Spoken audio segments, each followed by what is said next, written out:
Alrighty. How you doing today, Queen? Hey, shalom, everybody. Shalom. Let me go ahead and get an introduction. Shalom, family out there. Shalom. You're tuned in to the controversial and deep biblical breakdown series sponsored by the Scoring Black Man podcast. We have our special guest here tonight, Queen Naphtali. And first, before I get into the title, everything, how you doing, Queen? How's your day? How's your week? Oh, yes. Thank you so much for having me on. I'm doing great. I've had a great day, pretty relaxing. Couldn't ask for a better day. How's everything going with you? Pretty good. Just trying not to let the devil hold me and hold my people down. Just got to wake us up. Exactly. I'm with you on that. Okay, so tonight's topic is presented by Queen Naphtali is the book of Enoch, Jubilees, Jasher, and Atlantis. And this seems like it's going to be a real good one. Let me put this on silent right now. So without further ado, Queen, I'm going to let you get into your presentation. Anything you need me to do, share your screen, anything, just let me know. And we're going to get started. Floor is yours. All right, just give me 1 second while I get things set up, okay? Okay. All right. Yes, so I thank you so much for picking that topic. I truly love going into these different books, and I truly love to talk about these topics because they're so controversial, right? And everybody has an issue. Some people have an issue, and it's like, you shouldn't have an issue with the books. A lot of these books are actually quoted within the Bible, and we're going to review those scriptures tonight, as well as the topic, because there's actual archaeological findings that support that giants actually did exist. So I do want to start my presentation, but does anyone have any questions before I begin?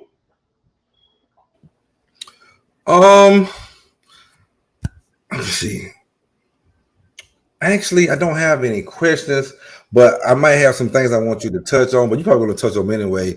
I know you're going to touch on the fallen angels. I know you're probably going to touch on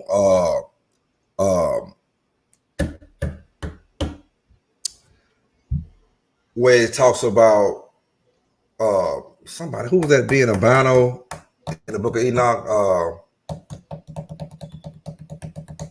You talking about Noah? Noah. Right, Noah. So I know you're going to talk about all them type of things and give us your breakdown of them. And I'm so eager to hear about the Atlantis too. So how you want to break it down? I'm just eager to hear it. I want you to go ahead and get into it.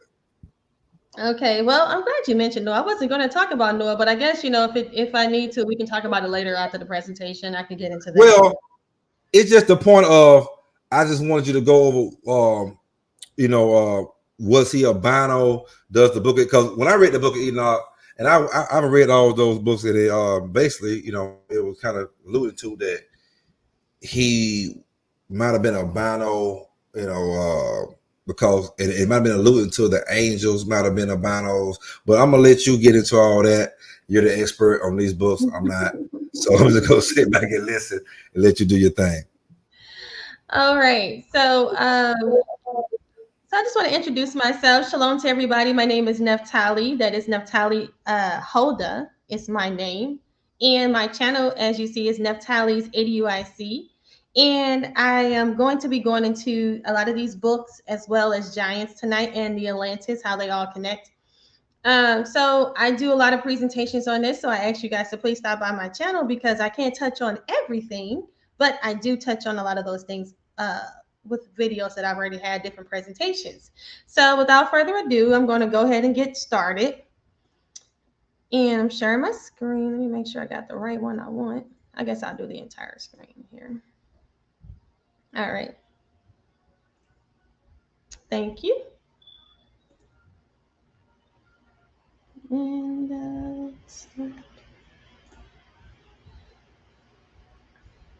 all right. Are you able to see my screen? Yes, I can. Yeah. Okay. I'm seeing on the TV too. So yeah, you on.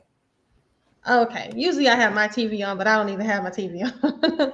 All right, so we're going to start off with the scripture. The scripture is going to be John 3 and 12.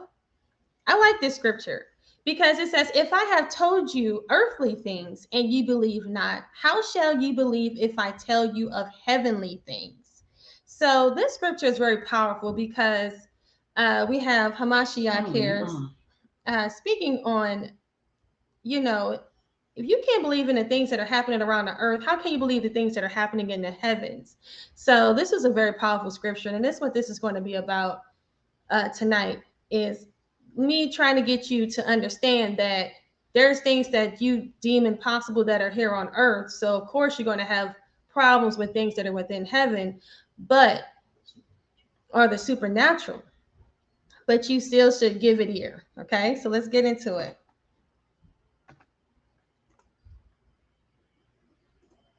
All right, so the presentation is going to be giants as well. I'm going to have giants in there. So again, please like, share, and subscribe.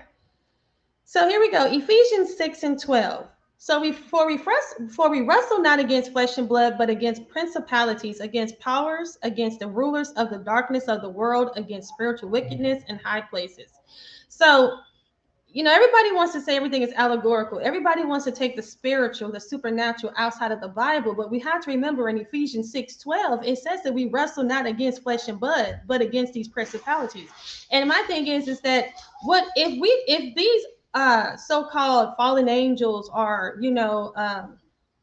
disembodied spirits, demons, whatever you want to classify them as, did not exist, or how did they exist? Because in Ephesians 6:12, it lets you know that this is not a flesh and blood matter. This is something that is definitely spiritual, okay?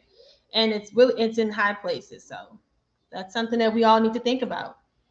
So what exactly is a principality? We're going to talk about that. A principality is defined as a state ruled by a prince, usually a relatively small state or a state that falls within a larger state, such as an empire. It also says the position of authority of a prince or a chief ruler, sovereign or supreme power. So a principality is actually not a fallen angel itself. A principality is actually the set of authority or the region that the fallen angel has authority over. So the so-called principality is a ruler, is a chief, okay? And it sits, like, for instance, within Tyre. We know that that is the prince of Tyre. It's actually talking about a principality. So it's a chief ruler, and it's also talking about one of these so-called fallen angels, okay? So that's an example. So this goes within Ephesians 6:12 when we talk about what a principality is. So here we have some examples of principality. So Daniel 10:13, it says, but the prince of the kingdom of Persia withstood me 120 days, but lo, Michael, one of the chief princes, came to help me, and I remember there with the kings of Persia. So here we have the chief prince, Michael. Okay, so that lets you know that the archangel Michael is a principality. He is a chief prince. Here we have Ezekiel 38:2. Son of man, set thy face against Gog, the land of Magog, the chief prince. So here we have the chief prince mentioned here again of Meshach and Tubal. So right here we see the word chief prince. So Gog and Magog, there is a chief prince. So then we have here Ezekiel 28:2, son of man, say unto the prince of Tyrus. So I just mentioned that, thus saith the Lord God, because thine heart is lifted up, and thou hast said, I am a God, I sit in the seat of God in the midst of the seas. So right here we see that the prince of Tyrus is also where we have a principality that's being mentioned. So what we spoke on about the principalities, how we wrestle not against flesh and blood. So Michael is a principality. Now, principalities can be good, and they also can be evil. Okay, so that's just letting you know Michael is a good one, but when they fall, they become evil. So that's what I wanted to make sure that is explained here. So here we have Revelations 12:8-10. So it says the reason behind the archon invasion. So we're going to give some background as to why there was this archon or this fallen angel or whatever invasion. So there was a war in heaven. And then we have Michael and his angels. They fought against the dragon, and the dragon fought and his angels. So many people want to act like this did not happen. But there was an actual war, and Michael the archangel and his angels had a war, and they fought against the dragon and fought with his angels and prevailed not, neither was their place found in any more in heaven. And the great dragon was cast out, the old serpent called the devil, and Satan, which deceiveth the whole world, he was cast out into the earth, and his angels were cast out with him.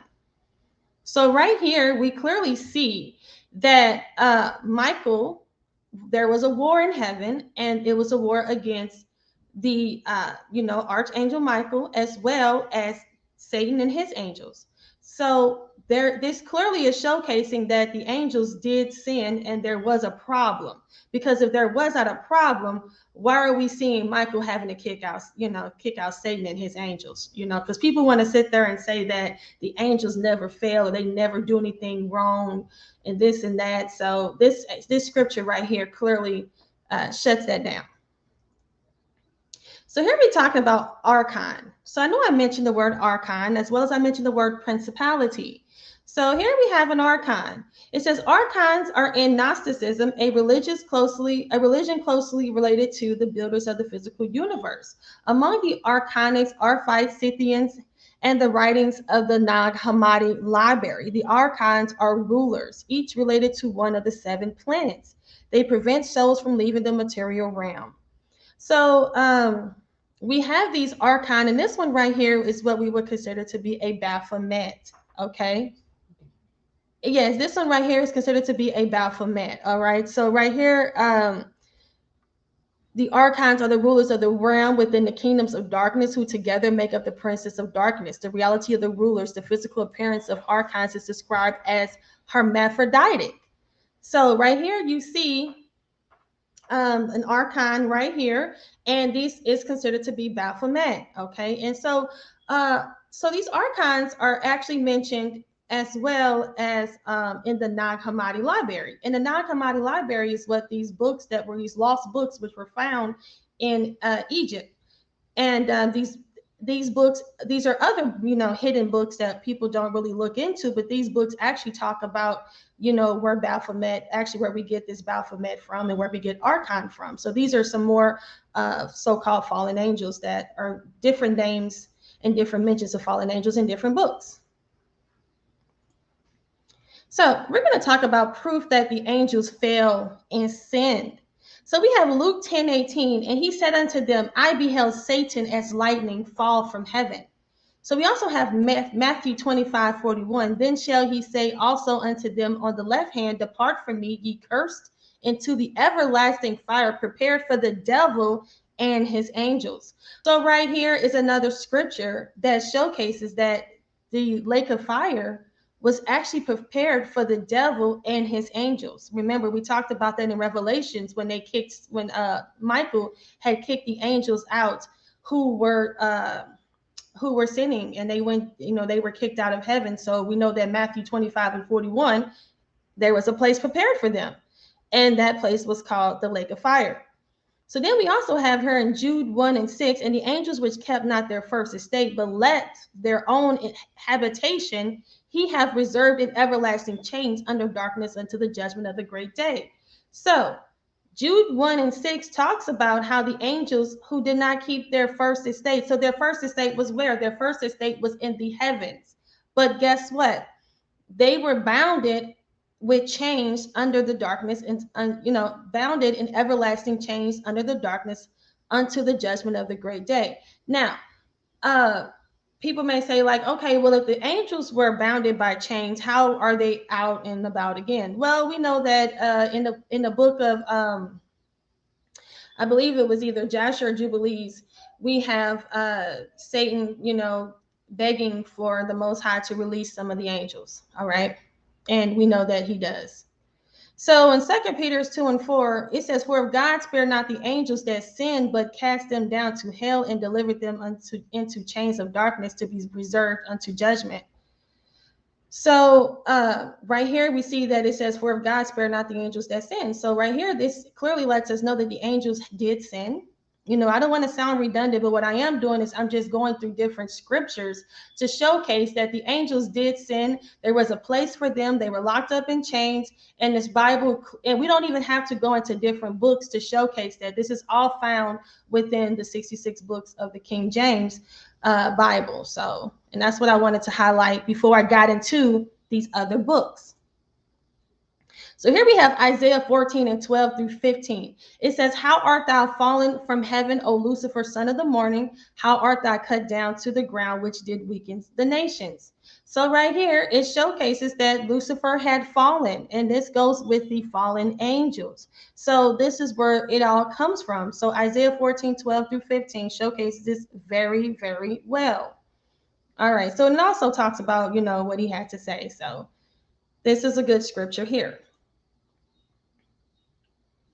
So people who want to say that angels are just spirits, this is where I want to get into now.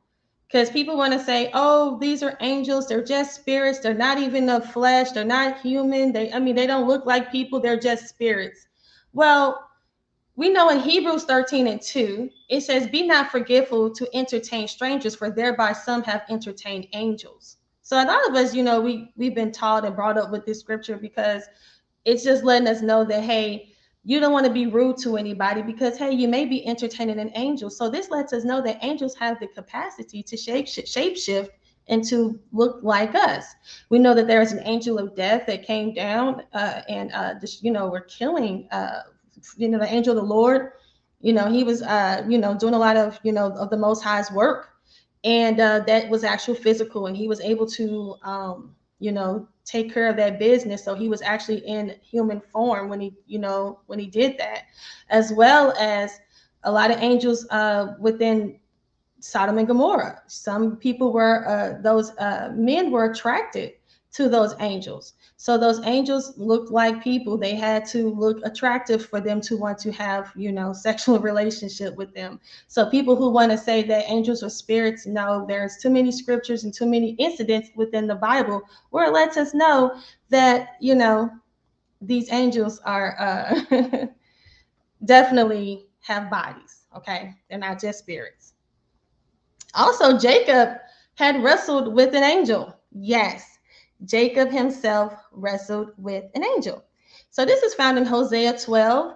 And it says here, yeah, he had power over the angel and prevailed. He wept and made supplication unto him. He found him in Bethel, and there he spake with us. So if any of you are familiar with this, and I'm just touching on it very quickly, but Jacob also wrestled an angel. So how was he able to wrestle an angel if it was a spirit? So I just want everybody to think about that. For those of you who are on the fence and can't seem to grasp that angels can have a human body. Okay, let's keep going. So let's talk about the book of Jasher. Let's just jump in there real quick. So people that want to talk about the book of Jasher and say that it's not canon or it's not of anything that we should be reading. Well, in Joshua 10 and 13, okay, it says, and the sun stood still and the moon stayed until the people had avenged themselves upon their enemies. Is not this written in the book of Jasher? So right here in Joshua 10 and 13, we see the book of Jasher actually being mentioned here, okay? And it's letting you know that it was mentioned in this book. So this book has relevance because the Bible speaks on it. Now, when people say, well, we don't have the book of Jasher, and they go into all of that. Well, people have to understand that we do have the book of Jasher, okay? It's found in the Ethiopian Bible. Okay, the Ethiopian Bible is the only Bible that has these books, and they still do because the Ethiopian Jews who are located within Ethiopia still hold on to these books. So we do have we do have this book, and we do have the book in its entirety. Okay, so that's just touching on the book of Jasher. And this is touching on the book of Enoch. Now, this is smaller than I thought it was going to be. So let me see if I can make this. Wow, this is really small. So let me see if I can go back. There we go. Well, this was speaking on the book of Enoch. I didn't realize it was this small, so I'm not able to make it out. But we're just going to skip this slide. So anyway, so let's talk about the book of Enoch. So the book of Enoch is also mentioned in the Bible. So people talk about these books. These books are actually mentioned in the Bible. So here we have Enoch is mentioned in Jude 1:14 through 15. So it says here, and Enoch, also the seventh from Adam, prophesies of these things, saying, behold, the Lord cometh with 10,000 of his saints to execute judgment upon all and to convict all that are ungodly among them all, their ungodly deeds which they have ungodly committed, and all their hard speeches which ungodly sinners have spoken against them. So this is the scripture right here. So it says, and Esau also, the seventh from Adam, prophesied of these things. Now, where did Enoch, excuse me, prophesied of these things? Well, this was actually found in the book of Enoch from Enoch 1:9. Okay. So it says, I'm sorry, Enoch 1:9. And it says, and behold, he cometh with 10,000 of his saints to execute judgment upon all and to destroy all the ungodly and to convict all flesh of all the works of their ungodliness, which they have ungodly committed. And all these things which ungodly sinners have spoken against him. So what was mentioned in Jude 1:14 through 15 was actually mentioned in Enoch 1:9. So when Jude was quoting Enoch, he was actually quoting the book of Enoch, chapter 1:9. And it was actually written just as it was said. So that's pretty interesting for people who want to say that the book of Enoch is not relevant, because here we not only saw that the book of Jasher was mentioned in the Bible, but we also now see that the book of Enoch was also mentioned within the Bible. So let's just keep going. And this is the Guerima Gospel. So this is the Ethiopian Bible. So it says here that the Guerima Gospels are two ancient Ethiopic gospel books. The earliest of the two is believed to be the earliest surviving complete illuminated Christian manuscript. Monastic traditions hold that they were composed close to the year 500, a date supported by recent radiocarbon analysis. So they say samples from the Guerima 2 propose a date of 390 through 570. So right here, the Guerima Gospels were carbon dated at about 390 to 570. And this is AD. Now, that's pretty old, okay? And this book has survived. And what they want to say is, and this is false, but they want to say that this Roman this Roman monk came down to Ethiopia and created this book, written this book for the Ethiopians, like in one day, and the sun and the moon stood still, and he was able to write this Bible within one day. Now we know that that's not true, and the first thing is that it doesn't make any sense. What Roman monk is going to create a Bible for Ethiopians and actually color them black? That's one thing that we have to understand. And number two, why would they go all the way to Ethiopia to write a Bible when they would usually have you go to them for them to give you a Bible? That's number two. And then they already had a Bible. The Romans already had a Bible, the Codex Vaticanus. So it doesn't even make sense as to why they just didn't bring them the Codex Vaticanus. What I believe is that they took themselves over there and they just copied from this Bible, and that's how they received their Bible, because that's the only thing that makes sense to me. Because if you already have a Bible and then it was written in Latin, okay, so the Codex Vaticanus was written in Latin, why would they go all the way to Ethiopia, draw this Bible and put the people in there black, and then put the Bible in Ge'ez, in the Ethiopian's language, when we know that in the Roman church they only spoke Latin? They wouldn't even speak any other language. And you know what the scripture says, don't you are like the Ethiopians to me. So aren't you like the Ethiopians to me? So we know that this is the Most High's work here. They want to take credit for it, but we're not going to allow them to do that, because like I said, it doesn't add up.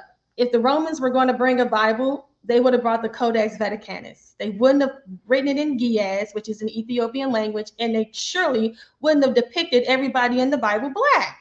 Come on, like we weren't born yesterday. So let's keep going. So here we are in the book of Jubilees. So I'm just giving you guys a little history on these books because everybody, like I had a comment underneath this when I was sharing this video in Facebook. I had a comment and the gentleman had said these books are dead. And I'm like, no, these books are not dead. You know, it's like we didn't heard so much, you know, information that's not true about these books. And we know why we heard this information, but we have to understand what they're trying to do is they're trying to keep this information hidden from us because these books are alive and well, and also they're mentioned in the Bible. Okay, so that should be something to think about. So here we have the book of Jubilees. It's also called the Little Genesis. Okay, so they want to call it pseudo-epigraphic, pseudo, but we know that it's not pseudo. And the only people that considered this book to be pseudo are the Romans, okay? And we're going to get into that in a second. So this is a little information about the book of Jubilees. And so in Jubilees chapter 7, it talks about Noah, you know, planting the vineyard. And it talks about actually the story of how Genesis 6. So that's why they call it the, when we look at what it's called, it's actually called the Little Genesis. So right here, it speaks on, and let's get to it. Here we go. So it says, for owing to these three things came the flood upon the earth, namely owing to the fornication wherein the watchers against the law of their ordinances went a whoring after the daughters of men and took themselves wives of which they chose. So right here, in the book of Jubilees, it actually lets us know, and this is chapter 7, and it tells us the reason of the flood was because of the fornication of the watchers, and they went whoring after the daughters of men. And it says, and they begat sons of the Naphtali, and they were all unlocked, and they devoured one another, and the giant slew the Nephil, and the Nephil slew the Eljo, and the Eljo mankind and one another. And everyone sold himself to work iniquity and to shed much blood, and the earth was filled with iniquity. So, and it says, and after this, they sinned against the beasts and the birds and all the moves and the walks of the earth, and much blood was shed on the earth, and every imagination and desire of men imagined vanity and evil continually. So, this is Jubilees chapter 7. And it actually tells us, as it says in Genesis 6 in the Bible, that the sons of the watchers had came down and they went whoring after the daughters of men, and they begat giants. Okay, so that's what it says in the book of Jubilees. All right, so let's keep going. So here we have Jubilees chapter 5. And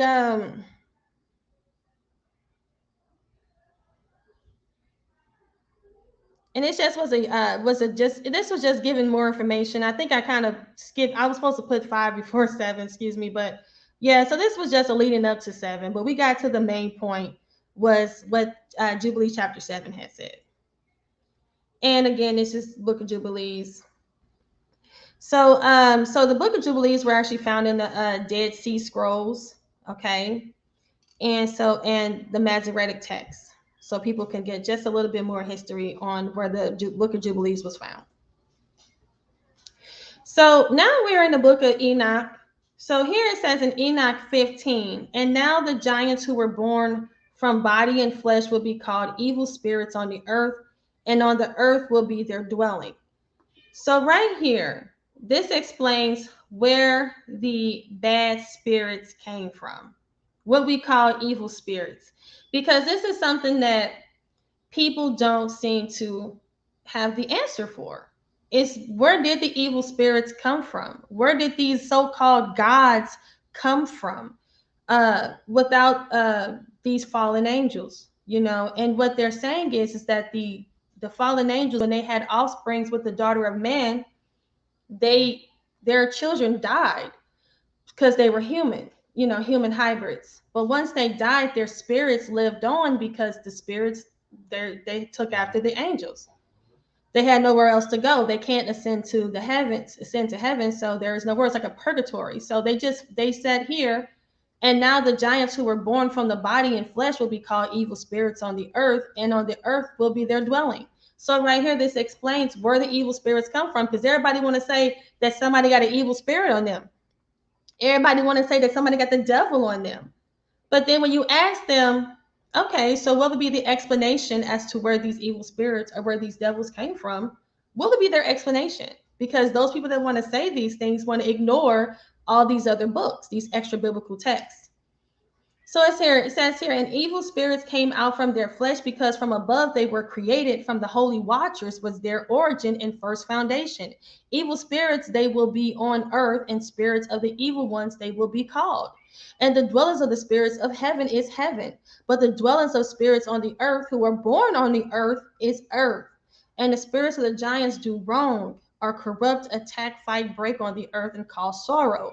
And they eat no food and do not thirst and are not observed. And these spirits will rise against the sons of men and against the women, because they came out of them in the days of slaughter and destruction. So this was in Enoch 15. I think this is a very powerful scripture, because what we're doing is we're bouncing through all these scriptures that are showcasing, they all are, pretty much corresponding with one another. I was just reading scriptures from the Bible, reading scriptures from Jasher, from Jubilees, and now here we are in the book of Enoch, and they all are telling the same story. And here we go again in Enoch 16. And it says, the death of the giants, wherever the spirits have gone out from their bodies, their flesh will be destroyed. Before the judgment, thus they will be destroyed until the day of great consummation is accomplished, upon the great age, upon the watchers and the impious ones.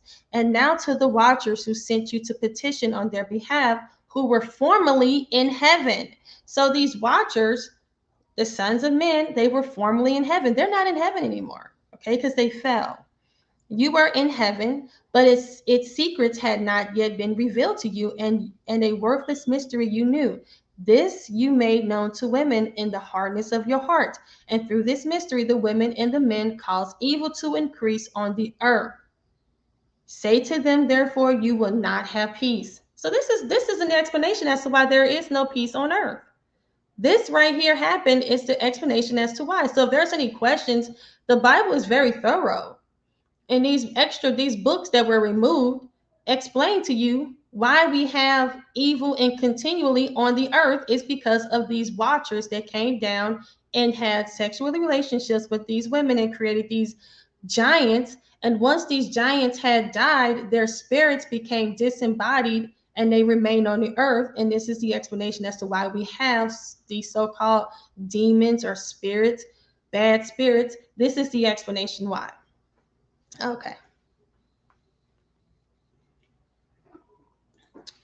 So we're going to jump here to the first council of Nicaea.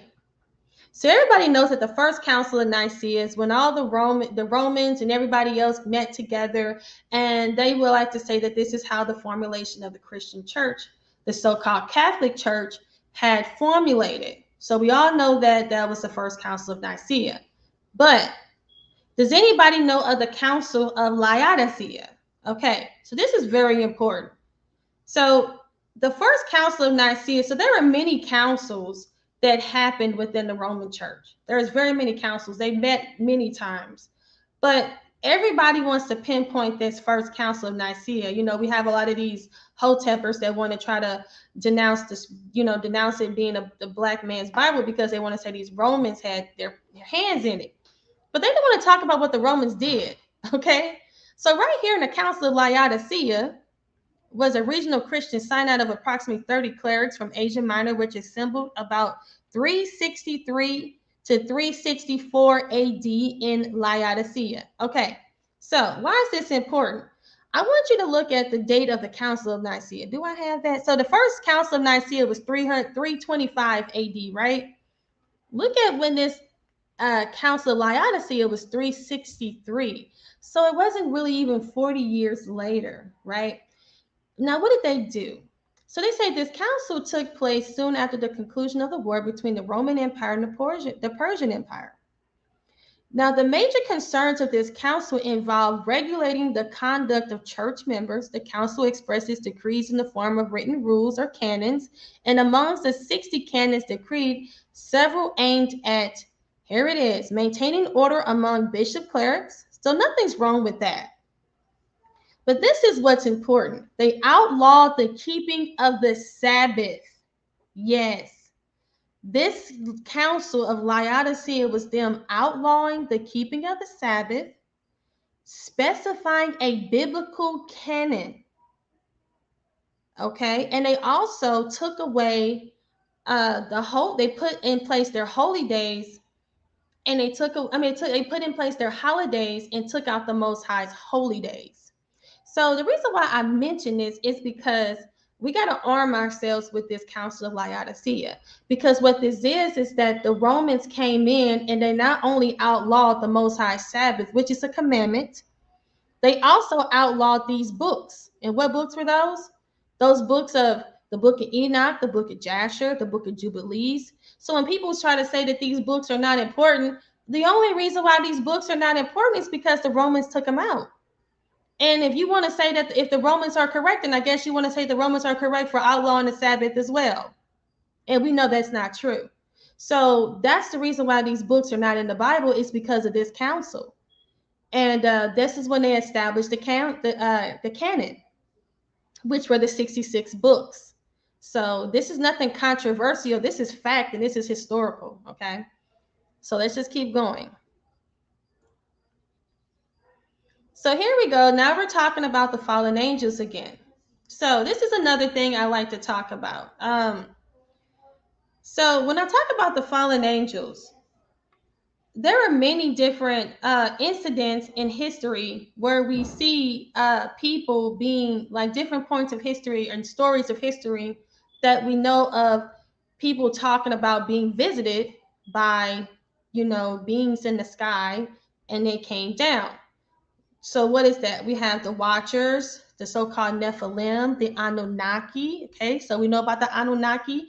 That's talking about the Mesopotamians. Okay, they have a story where they were visited by a group called the Anunnaki, the Igigi. Okay, that's another one that goes with the Anunnaki. Okay, the Neteru.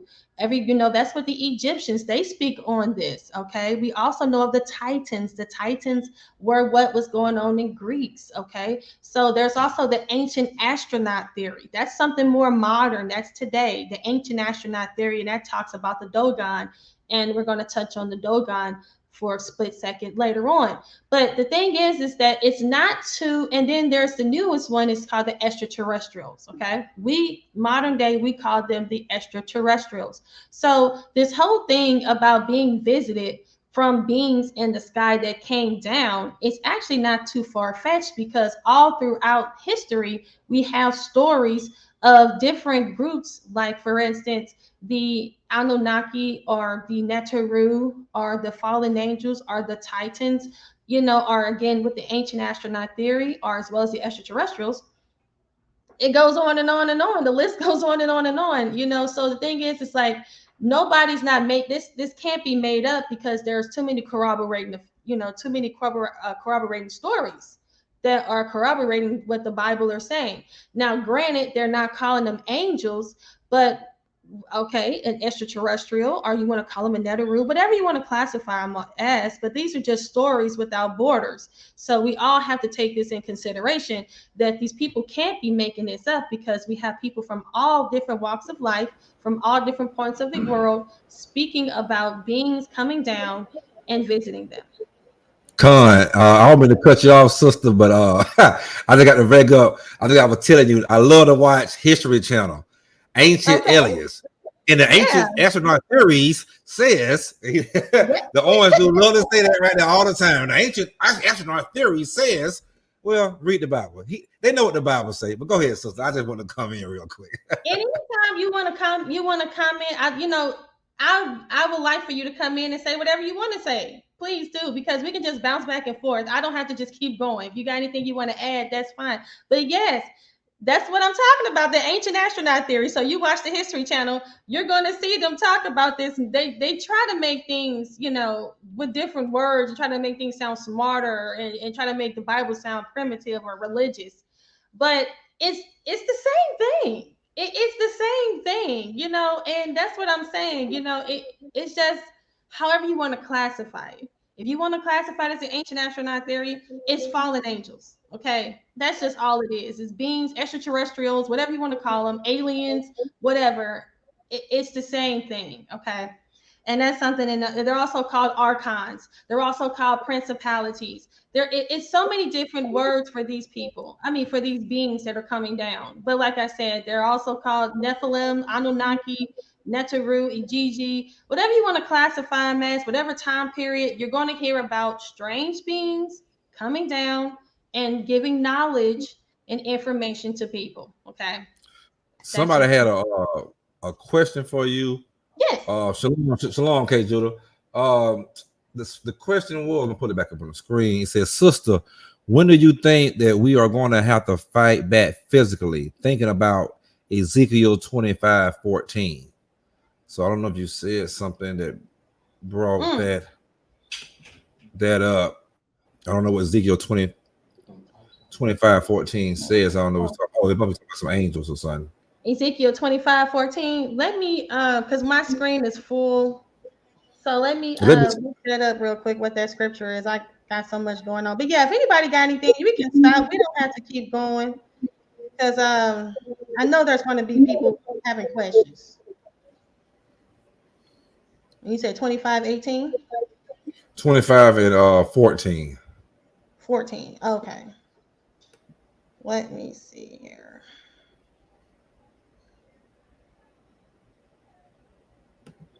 So it says, "And I will lay my vengeance upon Edom by the hand of my people Israel. They shall do in Edom according to mine anger, according to my fury, and they shall know my vengeance." Is that right there? Yeah, I guess that's what they was asking. I don't know what that had to do with the angels and all that, but I'll let you go ahead and Well, that's my opinion on the matter. You know, it says that they should know my vengeance. So this is the Most High, you know. So he's going to be in charge of that. So that's how I feel. But I would have to look more into it. I apologize. But yeah, if anybody has any more questions, or if anybody has any concerns, or they're missing something I'm not explaining, you know, just let me know, because that's what this is. This is just a run through of pretty much the people who have an issue with the fallen angels. You know, it's too many times in the world these beings are being mentioned, and I just have a few on my screen. I haven't even gotten into the ones that are located within the we got the Epic of Gilgamesh, the Ugaritic text. We got so many different historical and archaeological texts that support what the Bible says. Okay. I have another quick question. Yes. Do you think some of these beings come from the Orion belt, like Osiris? You know, they always talk about how these beings always say, "Yeah, we come from right there, Osiris, that planet right there in the Orion's belt." Do you think that's where they come from? Yeah, they come from the seven sisters too. And the thing is that they just come from the heavens. You know, the in the Bible he calls them the Most High calls them the host of heaven, and they say that they worship the host of heaven. So the host of heavens are the ones that are within the heavens. You know, if we really want to get there or go there, I would say they come from Saturn, the planet Saturn. You know, they actually come from these actual planets. I mean, why not? I believe the planets probably were inhabited at one point in time, and the Most High destroyed them. I mean, there were great cataclysms all throughout history. You know, there's the Younger Dryas. If people are familiar with that, you know, with Göbekli Tepe, which is a historical settlement, Göbekli Tepe. Right. It's in Turkey, and with this they say they feel like it was deliberately buried. Okay, so the Most High must have destroyed that. You know what I'm saying? A lot of these, because what happens is a lot of, like I said, and we can segue into things. We don't have to just stay on my presentation. And if you got any questions, I probably can pull it up in my presentation. But like, this is what I want people to think about. The people who are telling you, okay, let me rephrase this. Everybody teaches their people what they want their people to know. Okay. We're in America. So we're being taught by Americans. If you go over to China, they're teaching their people something completely different. Some places don't even go by for a 7-day week. There are some places that had an 8-day week.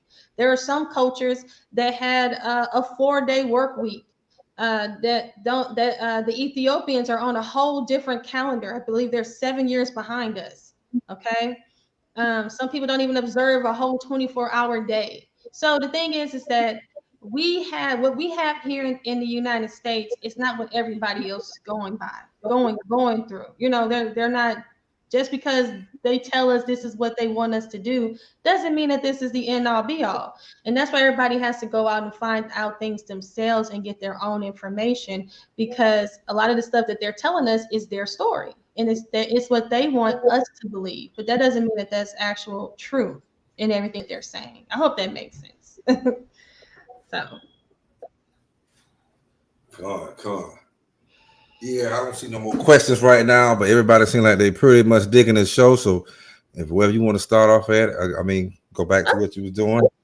And when we have more questions, we're gonna stop you. let's do it. Let's go. Okay. So like I was saying, guys, these are all different titles for the same people, same beings. Let's keep going. So here we go, the ancient astronaut theory and the Dogon tribe. So I want people, and this is something that you guys can say to the naysayers, is how does this tribe that is considered to be so primitive have such knowledge of the Sirius star, that actually they found the Sirius star before these so-called scientists did. They knew of it and they knew of its location. So how were they able to do that? So these Dogon, they don't have the Hubble telescope. Okay, they don't have all this great technology. They don't have all these technological advances, but they beat the people who are supposed to have it. And what they credit that to is being, these so-called beings came down and gave them this knowledge, and they actually showcase all this knowledge, and they proved it to these scientists over and over again. But people seem to forget this and not uphold this. So we all need to know that, hey, there is definitely a lot of truth to this, because this tribe here, which they would classify as primitive, okay, because they live outside, they don't have any electricity, but they're able to find a Sirius star. So you guys let me know, what do you think about that? So the Dogon people said their knowledge of the sky was given to them by creatures who descended on the earth thousands of years ago from Sirius B. The Dogon tribe was an incredibly advanced and accurate knowledge of astronomy and mathematics, which they could not have discovered or developed by themselves. The Dogon people say they were of Egyptian descent.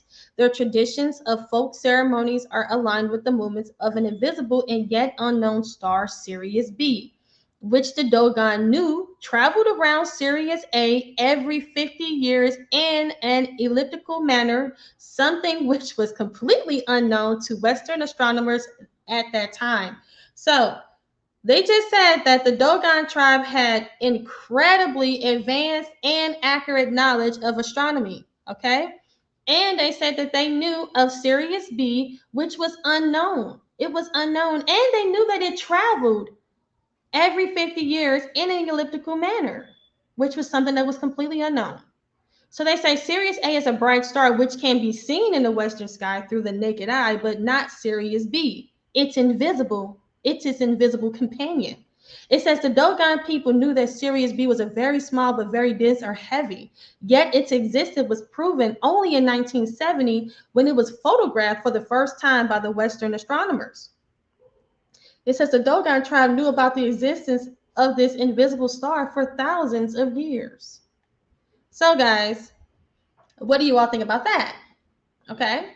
They said that they were visited, okay, given to them by creatures who descended on Earth thousands of years ago. This goes with the biblical narrative. This right here is a walking and open testament to what the Bible is saying. And we should receive this as evidence to let everyone know that, hey, we were visited by beings. Okay, these beings did come down. These so-called fallen angels, ancient astronauts, extraterrestrials, whatever makes people feel comfortable. But these beings did come down. Okay, and they gave knowledge. They gave information, as what is said in the book of Enoch. The book of Enoch credits these beings as to giving knowledge. All right, so let's keep going.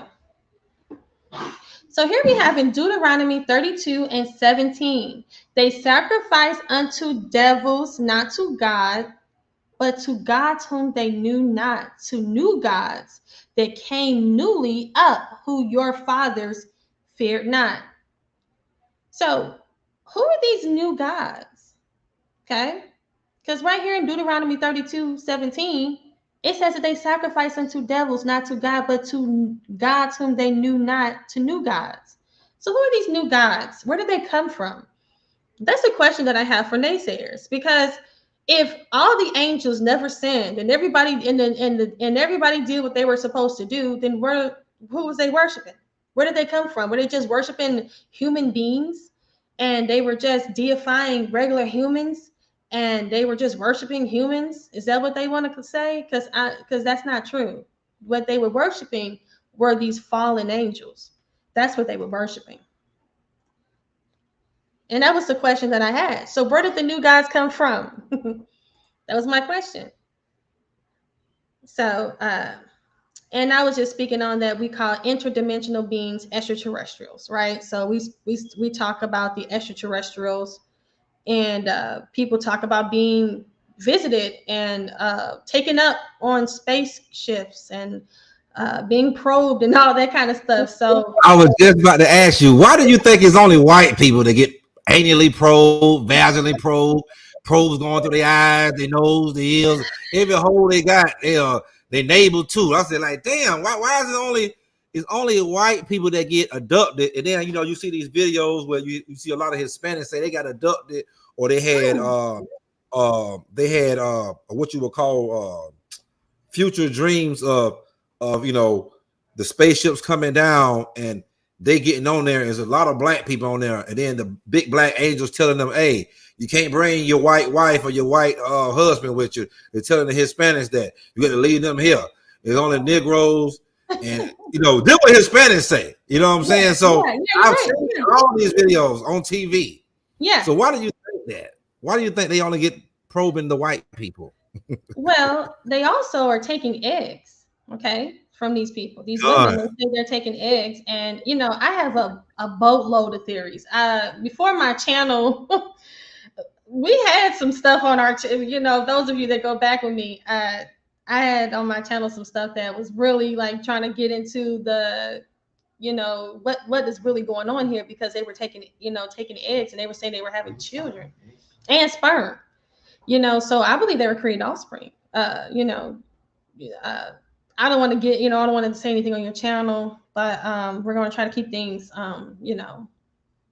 keep things rated G over here. But we know that some things were going on. Okay, they were mixing their genetics, or trying to, I believe, correct their genetics. There's a lot of mutations within their genetics. I think they were trying to help them and correct it, because they are the offsprings, and a lot of them will tell you that they're hybrid. So right. yeah. So I mean, I hear them say now they get beamed up, they get abducted, and I've heard the men and the women. Well, I heard probably more men say that they've had sex with these angels. Like they will come out looking like female, the female version or whatever. They're gonna say they grays or blondes, they Nordic blondes. So basically they see other white people, right? All whites and stuff.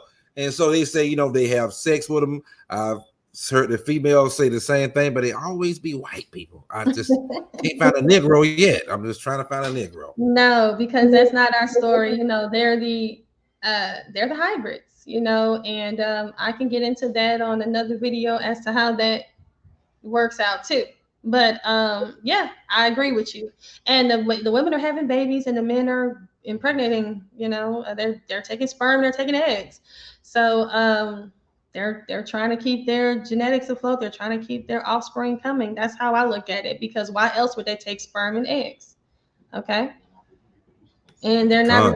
they're not reproducing themselves. A lot of them are sterile. So becoming more and more sterile. So I believe that they're trying to help replenish and repopulate their population, to be honest with you, if you really want to get me started. So but yeah, so the interdimensional beings, or what we would classify them as extraterrestrials today, is what these fallen angels were yesterday. Okay, so if you guys put those two together, the Bible is just letting us know more in depth as to what happened.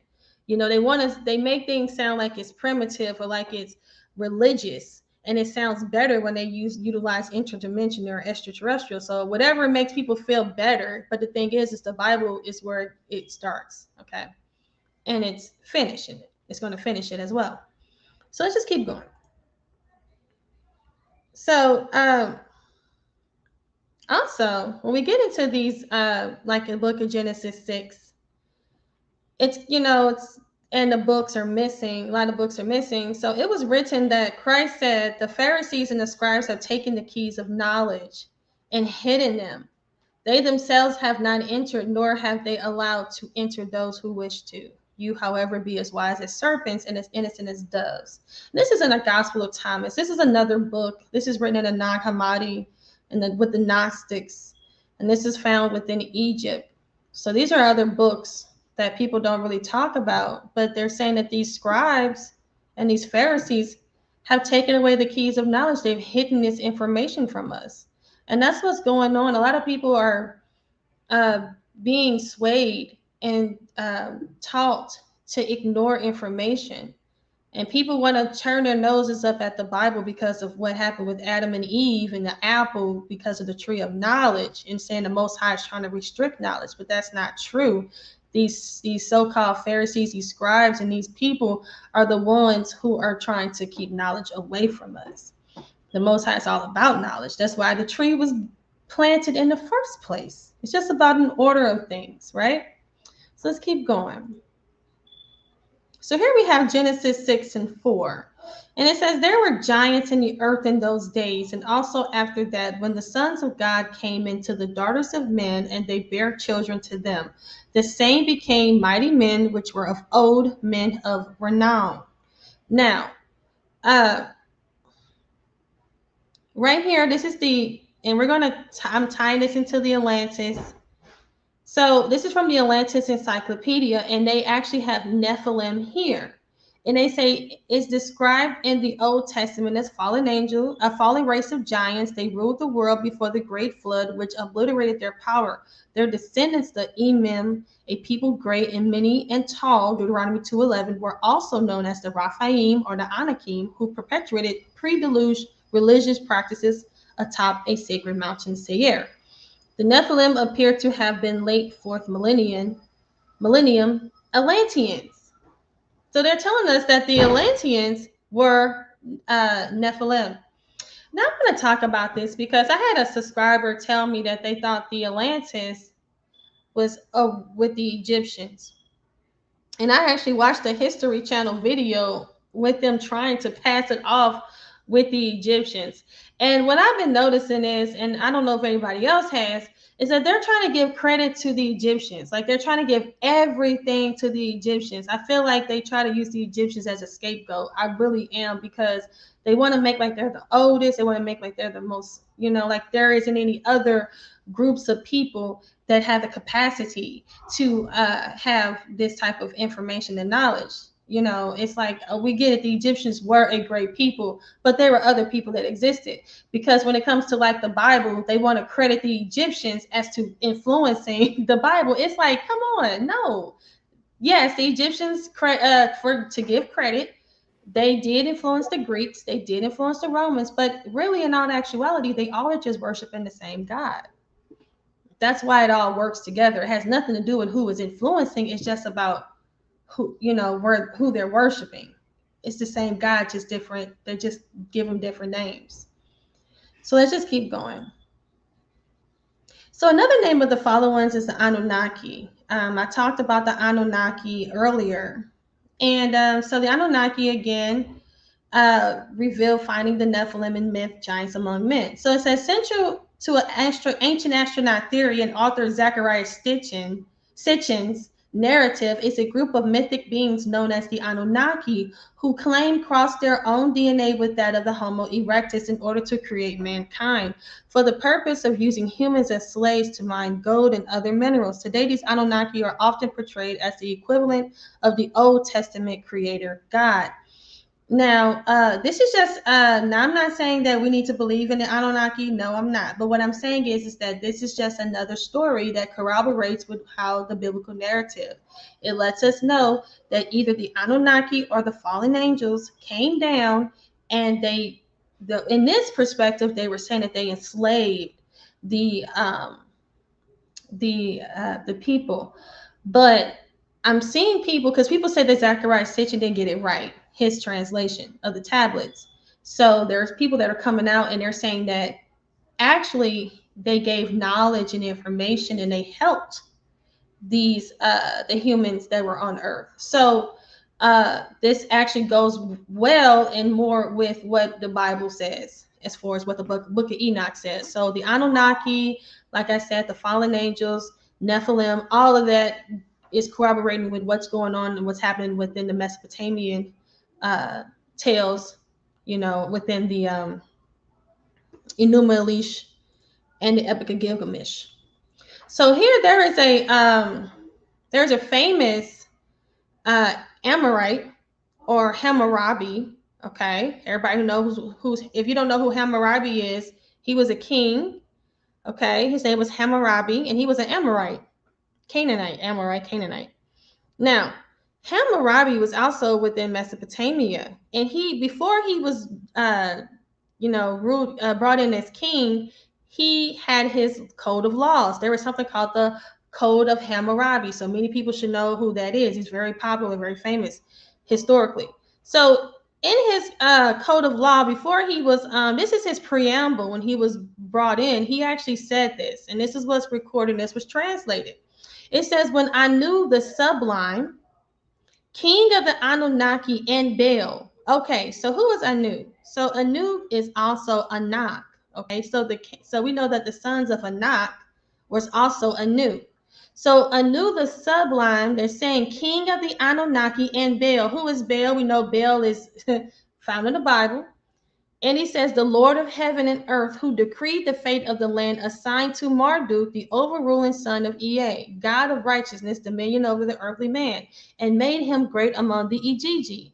They called Babylon by his illustrious name, made it great on earth, and founded an everlasting kingdom in it, whose foundation are laid so solidly as those of the heaven and earth. Then Anu and Baal called by name me, Hammurabi, the exalted prince who feared God, to bring about the rule of righteousness in the land, to destroy the wicked and the evildoers, so that the strong should not harm the weak, so that I should rule over the black-headed people like Shamash and enlighten the land to further the well-being of mankind. So, what is this? Okay, so this is a preamble to Hammurabi being, so when he was coming in to become king, this is what they're saying that he said. And he gave thanks to Anu and the king of the Anunnaki. Okay, so this is who he gave thanks to. All right, so I thought this was pretty interesting how Hammurabi, who was an actual real person, who actually was a king. I don't think he was a primitive. He wasn't anybody that was, crazy. He actually worshipped Baal, and he said that the Anunnaki gave him the power to rule over these people. And he said he wanted to rule over the black-headed people. I wonder who the black-headed people were, right? So, but I'm not going to touch on that too much. Let's just keep going. So here's Anu, right? And this is what Anu looked like. So when you look at the walls of the people of Mesopotamia, they have wings. Okay, and look how solid their legs look. Look how they designed them. These don't look like any primitive people. They look like they had a lot of knowledge and information and creativity to be able to, a lot of talent and uh, to be able to create this, and to just for people to use their imaginations. This is not an imagination. This is what they saw, and they're saying that Anu, who was the king of the Anunnaki, the king of the fallen. And look, he has wings. What does that look like? It looks like a fallen angel, if you ask me. So it says here, they are the children of humans and angels, the heroes of old, the men of renown. Enoch 6, 1 through 4. And it came to pass when the children of men had multiplied in the days of those days were born unto them beautiful and comely daughters. And the angels, the children of heaven, saw and lusted after them and said to one another, come, let us choose ourselves wives from among the children of men and begat us children. So Enoch is saying this. We also have Mesopotamia, that culture with the Anunnaki and their gods corroborating with the book of Enoch, corroborating with the book of Genesis, corroborating with the book of Jasher. I mean, and then, like I said, the list goes on when we go into the other different cultures. So, we talked about this earlier. So what was the cause of the flood? The cause of the flood, because we know that the flood happened, and we know that the reason of the flood was due to the genetics. It was a genetics. That's what Genesis is. Genesis breaks down to genes is. It's about genes. It's about genetics. This is about genetics. So when the angels came down, they messed up the genetics of the humans. So the Most High, in order to repopulate the earth, he destroyed everybody, who's pretty much everybody on the planet except for 8 people. And that's who he chose to repopulate the earth, because those people were not contaminated. Their DNA was not contaminated. And those people was Noah, his sons, and their wives. Okay. So let's keep going. So here we have mentions of giants again. So we know that at the beginning, the Bible talked about in Genesis 6 and 4 that the Nephilim were created. So now we have post flood, and here we have a mention of a giant in Deuteronomy 3 and 11. It says, for only Og, king of Bashan, remained of the remnant of the giants.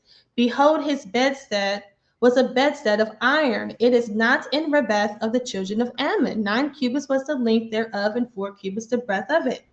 So here we have Og of Bashan, who was a giant, okay, mentioned in the book of Deuteronomy. Where did this giant come from? Okay, this is not allegorical. It's actually speaking of a giant. So Og, according to the Hebrew Bible and other sources, was an Amorite king. Now, this goes back to what I said about King Hammurabi. Hammurabi was an Amorite, okay? And the Amorites were going with the Anunnaki. So these stories all line up together, okay, with the Amorites, who were Canaanites, right? So right here we see that Og was an Amorite. And this also tells us that the Amorites were mixing with the fallen angels. And that's why we see Anu on the wall built like a fallen angel. It's just, you can't make this stuff up. It's just too much history. So here we have, this is called the Rings of Bashan. Okay, this is actual real. This is located in Israel. And this is called the Rings of Bashan after Og of Bashan. And it's also called Gilgal Raphaim. Now, everybody knows the Raphaim were the giants. So it says origins of the name in Hebrew, this site is called Gilgal Raphaim, which is called the Will of Raphaim, because according to the Tanakh, the ancient people of Bashan, modern Golan, were a race of giants called Raphaites. It says the word in modern Hebrew means ghost or spirit. The term Gilgal or Galgal means will, and is due to the site's circular shape. Now I want you all to keep notice of this image. So again, I mentioned the Amorites, and the Amorites were a Semitic people who seem to have emerged from Western Mesopotamia. So right here, they let us know that the Amorites emerged from Western Mesopotamia. Now, who did we just talk about was an Amorite who was Og of Bashan, who was a giant, right? And then I also talked to you about how Hammurabi was a Amorite. So they let us know that the Amorites, again, were in Mesopotamia. And this is from the uh, World Encyclopedia. Okay, so this is not me pulling out anything out of my hat. So this right here is just showcasing that not only do we have, and here we go. So let's keep reading. It says the Amorites were a Semitic people who seem to have emerged from Western Mesopotamia at some point prior to the third millennium. In Samaria, they were known as Martu, in Akkadian by the name of Amuru, and in Egypt as Amar, as with the means Westerners, those of the West. Okay, they would worship their own pantheon of gods, which with a chief deity named Amuru. So they're telling you what their god name is. Now it says the gods Amuru associated with the mountains and his wife with the desert suggests that they may have originated in the area of Syria around Mount Hermon, but this is unsubstantiated. Their origins are unknown in their precise history until they settled in cities like Mari, Ebla, and Babylon. It's equally mysterious. From their first appearance in the historical records, the Amorites had a profound impact on their history of Mesopotamia and are probably best known for their kingdom of Babylon under the, here it is, Amorite king Hammurabi. So for those who were like, well, where is she getting that Hammurabi was an Amorite? Well, it says it right there that Hammurabi was an Amorite king. And when Hammurabi was taking the throne, who did he thank? This real king who was historically proven, he thanked the Anunnaki. Okay, so forever that's worth to you, but that means a lot to me because the Anunnaki are fallen angels. Okay, so that means a lot to me right there. So let's keep going. So now, remember I showed you that Gilgal-Raphaim. It looks exactly like what Plato described Atlantis to look like, okay? And that Gilgal-Raphaim was located within Israel. That whole site is located in Israel. And they said that site is very ancient. It's nothing modern, okay? And the Raphaim was a race of giants who were Amorites. And then those race of giants go back to the Amorites who were Mesopotamian, was of Sumeria. And those Sumerians were thanking the Anunnaki. I mean, when we put it all together, I really don't understand how people don't get it. But if people are not getting it, I'll just keep going. But anyway, this looked exactly like what Plato has described Atlantis looking like. So it says, according to description passed from Critias, grandfather who received it from Solon, who learned about Atlantis in Egypt. Atlantis was a powerful city-state that had existed on an island in the Atlantic Ocean. It was an imperialistic empire which ruled over the islands as well as a part of Africa and Europe.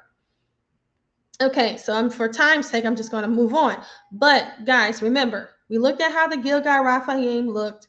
We also looked at who the Gilgal-Raphaim were. Those were Amorites. And they also, we're going to find out that they're also the Atlanteans. Okay. All right, let me ask you one question real quick. I don't know if you went over. So it's many debates about where was Atlantis. Some people say it was between the North America and Africa. So like in between the Atlantic Ocean and Africa. Some people say it was in the Pacific. Some people say it was actually the Antarctica or some damn well. I mean, I don't heard several places. What did you think, or by your studies, what did you think it was actually at? Yeah, so I was actually going to get into that. So let's get to it, where it's located. So it's actually located between like you said, the two pillars of Hercules, what they would classify that as. So right here it says an alleged location of Atlantis beyond the pillars of Hercules. So when we look at, I'm just going, so right here, and this is between, like you said, Africa and Europe, right? And this would be considered the two pillars of Hercules. And in this circular area here is where they say Atlantis existed. Okay, within the Atlantic Ocean, which is where the Atlantean Ocean received its name. You would think. So this is where it said it was located. So when we look at it on a map, so that we can get a better understanding, it's right here. So between where Morocco is and then the entrance of Spain, that would be right there. It's where Atlantis, right here. Yeah, that was the other place. Mm-hmm. That was the other place. Okay. Oh, so yeah. So this is exactly where this is where, you know, the two pillars of Hercules. This is where Plato was saying that it was found. Now I have seen just recently the History Channel was trying to say that it was Crete, the island of Crete, which is Kaftor. Okay, and that's it right here. They was trying to say it's here, but I disagree with that. What happened is that these Atlanteans, when it was destroyed, some of them were able to escape. They just traveled further into Europe and went all the way into Italy, as well as because we're going to talk about that too. So, did you have anything else? Anything in the comment section? Because I'm not able to see any of the comments when my screen is. It was okay. Here go the brother Daniel. I think it might be a question. He said, "Is the post civilizations like the Canaanites, Amorites, and so on, hybrids or have genetic corruption of the fallen angels?" That was one question he had, and then the follow-up question he had was, "Which is Israel? I mean, which is why Israel was not to intermingle with those nations?" So he asking, do you think that the Canaanites, Amorites, and so on are hybrids or have genetic corruptions from the fallen angels? And his limit back question was, is that why Israel was told not to intermingle or not to have sex with those nations? Tongue tied. It's a lot, you know. I'm trying to get the information out myself. I get it, and that is correct, and that's why I was showcasing that, because one of the most famous Amorites in the Bible was Aga Bashan. Okay, he was a giant. So why would he be a giant? Well, because he was an offspring of a Nephilim woman. I mean, a Nephilim that came down, and well, he could have been an offspring of a Nephilim, or he could have been an offspring of a fallen angel, and the daughters of man. Because remember, the fallen angels had offspring with the daughters of man, and then there's also the daughters of man who had offsprings had relations with the actual offspring, with the actual Nephilim. So, but we know that they still existed. And with that, that's why the Amorites, and that's why I like to talk about the Canaanites a whole lot, because that's exactly why Deuteronomy 3:7-3 exists, because their genetics is not right. Okay, their genetics are not right, and we do see that with Aga Bashan. Okay, he was an Amorite, so the Canaanites clearly mixed themselves. All right, so it's not up for debate. It's in the scriptures. They were giants. And then when you start to look into who the Amorites were historically, they were found in Sumeria. Okay, they were found in Sumeria, and one of the most famous Amorites was Hammurabi, who exactly was a king, and he existed. He has writings. He has stories of war. He has all types of stories. So, you know, when people want to act like this stuff isn't true, act like the Bible isn't historical, it's all written in history. It's all there. So I hope I answered that question for him. Con. So yeah. So yep, that's true. I agree with what they're saying.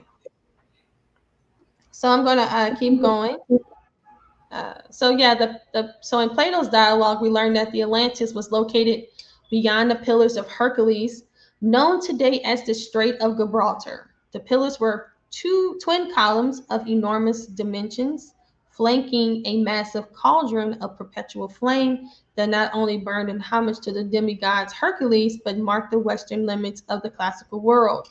So that is another thing they created. So we know that these demigods, which are located within the Roman or the Greek history, are nothing but Nephilim. Okay, Hercules, nothing but a Nephilim. You want to call him a demigod? It's the same exact thing as a Nephilim. It's just a angel human hybrid, essentially. Okay, so that's what it's called. It's called the Strait of Gibraltar, and that's where it's located. That's where the Atlantic Ocean received its name. It's from the Atlanteans. So, yep. So let's keep going. So, oops. So this is from the Atlantis Encyclopedia, and you guys it's online. It's really easy to get, and it has a lot of good information. So the word Italia is where they're saying that Italy received its name. Okay. And they're saying an important proof for Atlantis found in various parts of the world, specifically and appropriately within the Atlantean sphere of influence. Italy is a derivation of its more ancient name used in the late Roman times, Italia, a corruption, or Italia, or land of Atlas, the eponymous king of Atlantis, who likewise brought civilizations to the Italian peninsula. So, the reason why they're probably saying that Atlantis does not exist is because they're trying to hide their history. Okay, so that's something that we have to think about, is that this is their history. This is located within Europe. This is located within the Mesopotamia. This is not in Africa. This has nothing to do with us. This is their story. And so a lot of this is them trying to hide their story. And it's too much history that supports it, because right here we see that the king of Atlantis name is how Italy received its name. Is that a, I guess you want to say, a coincidence? No, it's not. So this Atlantis encyclopedia just proved that Italy is where Atlantis received its name. Now, when we go into Italy, I'm going to just skip past this. So here is Sardinia, and this is actually in the Guardian. It's they have an article, and they said, was Sardinia home to the mythical civilization of Atlantis? And Sardinia is Italy, so it's an island off Italy. So they're trying to say that, hey, we're seeing some, proof that the Atlanteans possibly were here in Italy.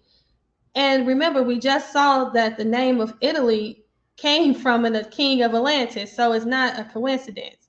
So when we look in here, look at how tall this structure is. Okay, if you see the people down here, okay, and then look how huge. I mean, a giant had to have built this. I mean, because remember, this is supposed to be over thousands of years old. They said it's 3,000 years ago. So they didn't have forklifts. They didn't have all the tools. It was so funny because people would actually think, oh no, people build it. No, man. Do you see all these big mega structures on this earth? We don't have the technology to build some of these things now. They can't build no damn pyramids now.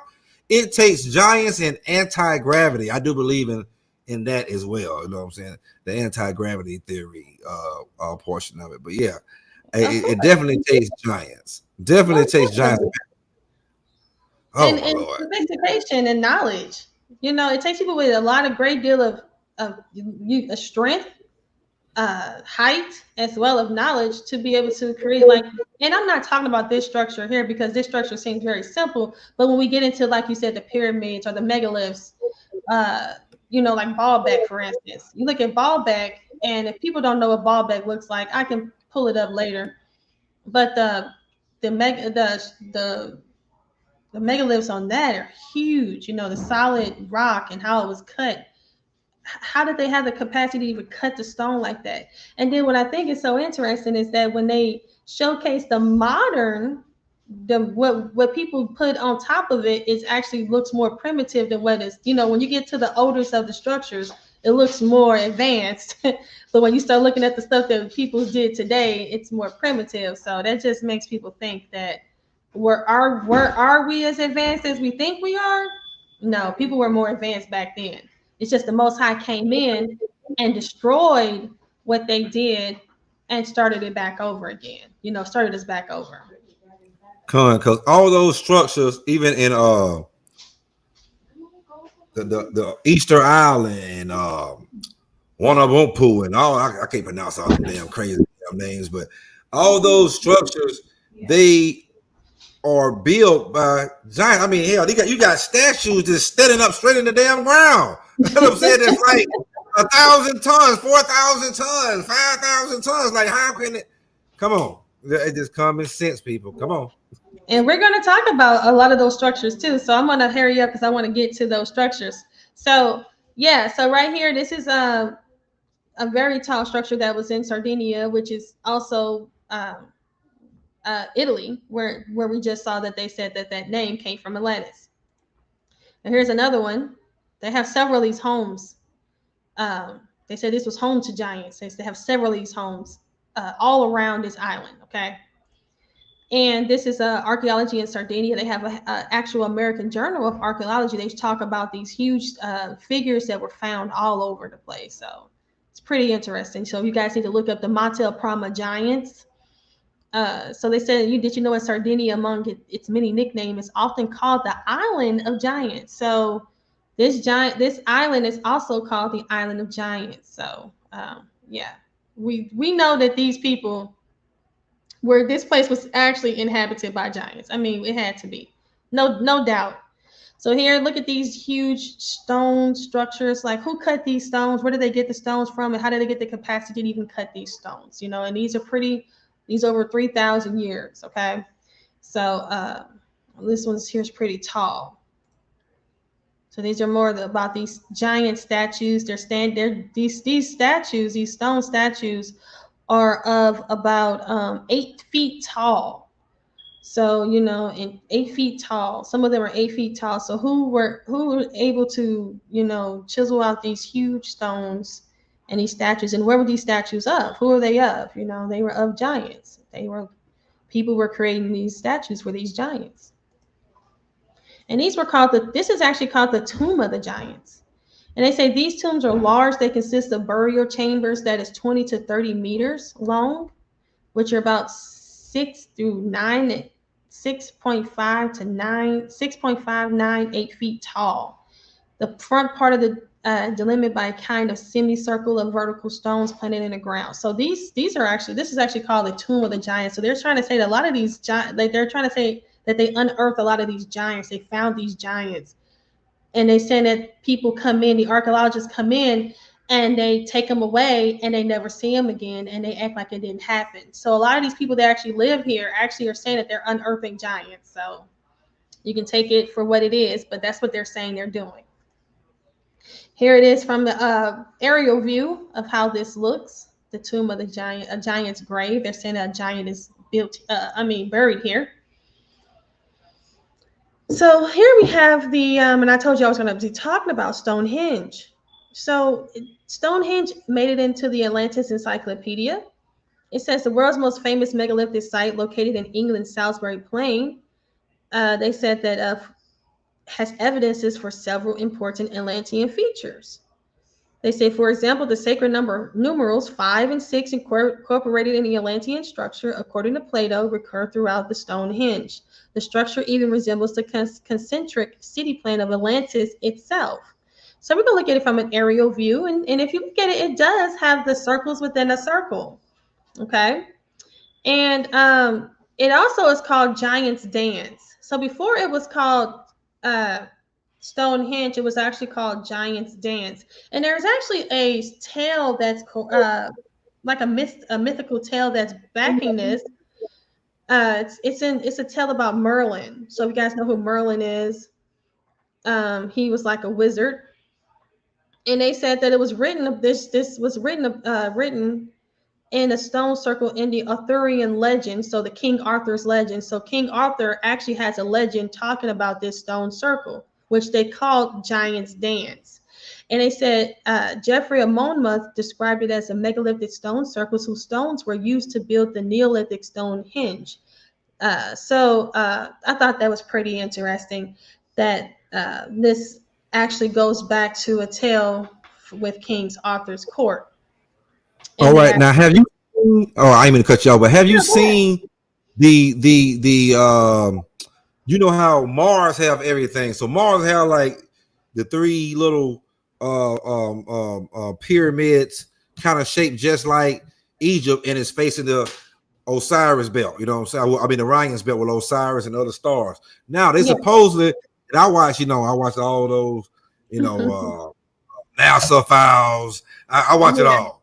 Yeah. So they have like a Stonehenge type thing on Mars. Have you seen that? Of course, yeah. I mentioned Mars earlier. Well, I mentioned Saturn, but yeah. So I agree. I believe that a lot of these, I think people inhabited Mars at one point in time. I believe the same people inhabited Mars. They built these pyramids, and these pyramids have a cause. We don't know what the cause is yet, but they have a cause because there's pyramids all over. Okay, they're not just found in Egypt. They're found in China. They're found in Mexico. They're found all over. And then where there's not pyramids, there's mounds. There's huge mounds found all over the Americas. I'm in St. Louis, and right next to us is the Cahokia Mounds. So it's all types of structures that are being created. And if I have time, I actually have a story. So I'm trying to jump. I'm just showcasing more. So yeah, let me talk about this giant here was actually found in a stone. Let me go back. So here's another Stonehenge. It's called Archaeum. And this one was actually found in Russia. And this is what it looked like. See, it has the circles within the circle. And they're saying that this is what it probably used to be before it was destroyed. This is just a diagram of what they thought it looked like. And what was found underneath there was this elongated skull. They've actually found this skeleton, this skull at this Stonehenge. And here it is. Let me get this out the way. Oops. Okay, why isn't this not? I want you to see it. How do I get this to go away? It's right on top of it. Can you guys see this skeleton, or is this thing in the way? Let me go back. Well, anyway, this skeleton is actually archaeological digging of the site. And as you see, it has this elongated, every time I go to touch it, it does that. But it has this elongated skull, right? And the elongated skulls are actually found near the Black Sea. And they were also closely resembled to the Paracas skulls, which are found in Peru. Now, what's so great about these elongated skulls is that they're saying it was a race of people who actually had these really long elongated skulls. So people would say that, where humans were just head binding, they were boarding their heads, they were doing this to it's like a trend, or they were trying to look like, they were just trying to do this because for some reason they wanted to. And what we're saying is that that's not true. They were emulating these people, this race, this giant group of people who actually possess these actual heads naturally, these elongated skull heads naturally. And they were the royal class. These were a very royal class. So if you look at this skull, this is an actual real skull. This one was actually found in Paracas, Peru. And these are also found within the Black Sea. And these are giant skulls. Now, if you look at them compared to a human, so they want to say, well, this is the result of head binding or head boarding. And that's not true, because the sagittal suture is missing. The eye sockets are 50% larger than a normal skull. The mandible of these the mandible bone, which is the jawbone, is much larger and wider than the normal human skull. And also they say that it possesses 2 dents in the back, which is where they say that blood flow, or the arteries or the veins were to go, and we don't have that in a normal skull. So even if you are, binding a skull, a regular human skull, it's not going to make the eye sockets bigger, and it's not going to make if you look, the whole size of the skull is way larger than an average human skull. Look at the teeth, look at the jaw on that, look at the mandible bone, the eye sockets.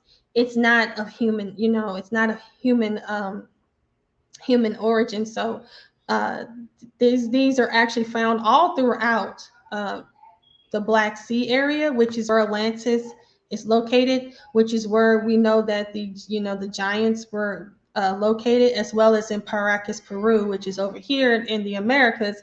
And if we look at the story, and we're going to get into that really quickly, but this is real evidence, tangible evidence right here. Okay. And this Brian Forrester, he does a lot of research on these on these skeletal structures, as well as DNA analysis. He's trying to get people to do DNA analysis on them, but he's finding that a lot of them don't want to. But the History Channel did showcase a clip, and they're saying that a lot that it's not human. So it's pretty interesting. So America actually was named Amurica before it was America. Okay, and America means land of the serpent. And that's the people that inhabited America before it was inhabited by the Europeans, was actually called Amurukans. Okay, Amurukans were the native people that actually lived here. And the reason why we bring them up is because these people were also deemed to be Atlantean. Okay, and this is the Atlantis Encyclopedia, and they're saying that the people that have formerly inhabited the Americas were the people who were Atlanteans. So what they're saying is that the Atlanteans, once Atlantis was destroyed, they went through Europe, and after they left Europe, they came to the Americas. And this is actually written here in the Atlantis Encyclopedia. So if you guys have time, you can read this. You just download it. It's free. It's easy. So right here, they say the Canaanites, also known as Atlanteans, sailed worldwide to become such as the Amurica of America tribe of the Amorites. So right here, we know from just what we researched that the Amorites were the Amorite Canaanites. They're saying that they were the Atlanteans. Okay, that's how they're putting the pieces of the puzzle together. And I agree. So this is what the people look like. They were black. They were melanated people. Okay, the people were originally melanated. Okay, they were living here. So we just want to make sure that I make sure I let people know that, people want to say, well, the Canaanites were black. Now, I know they were black, but they're not anymore. Okay, so let's just get that together. Okay. So there are 2 gods, Quetzalcoatl, and I hope I'm not losing anybody. Are you still with me? Because I'm moving kind of fast. No, I'm here. Yeah, I'm here. Is there any questions? Any questions out there? Because I know I'm going. No, but they coming. They got some good comments out here. Okay. Is there anything you want to share? Because like I said, I can't see the screen. So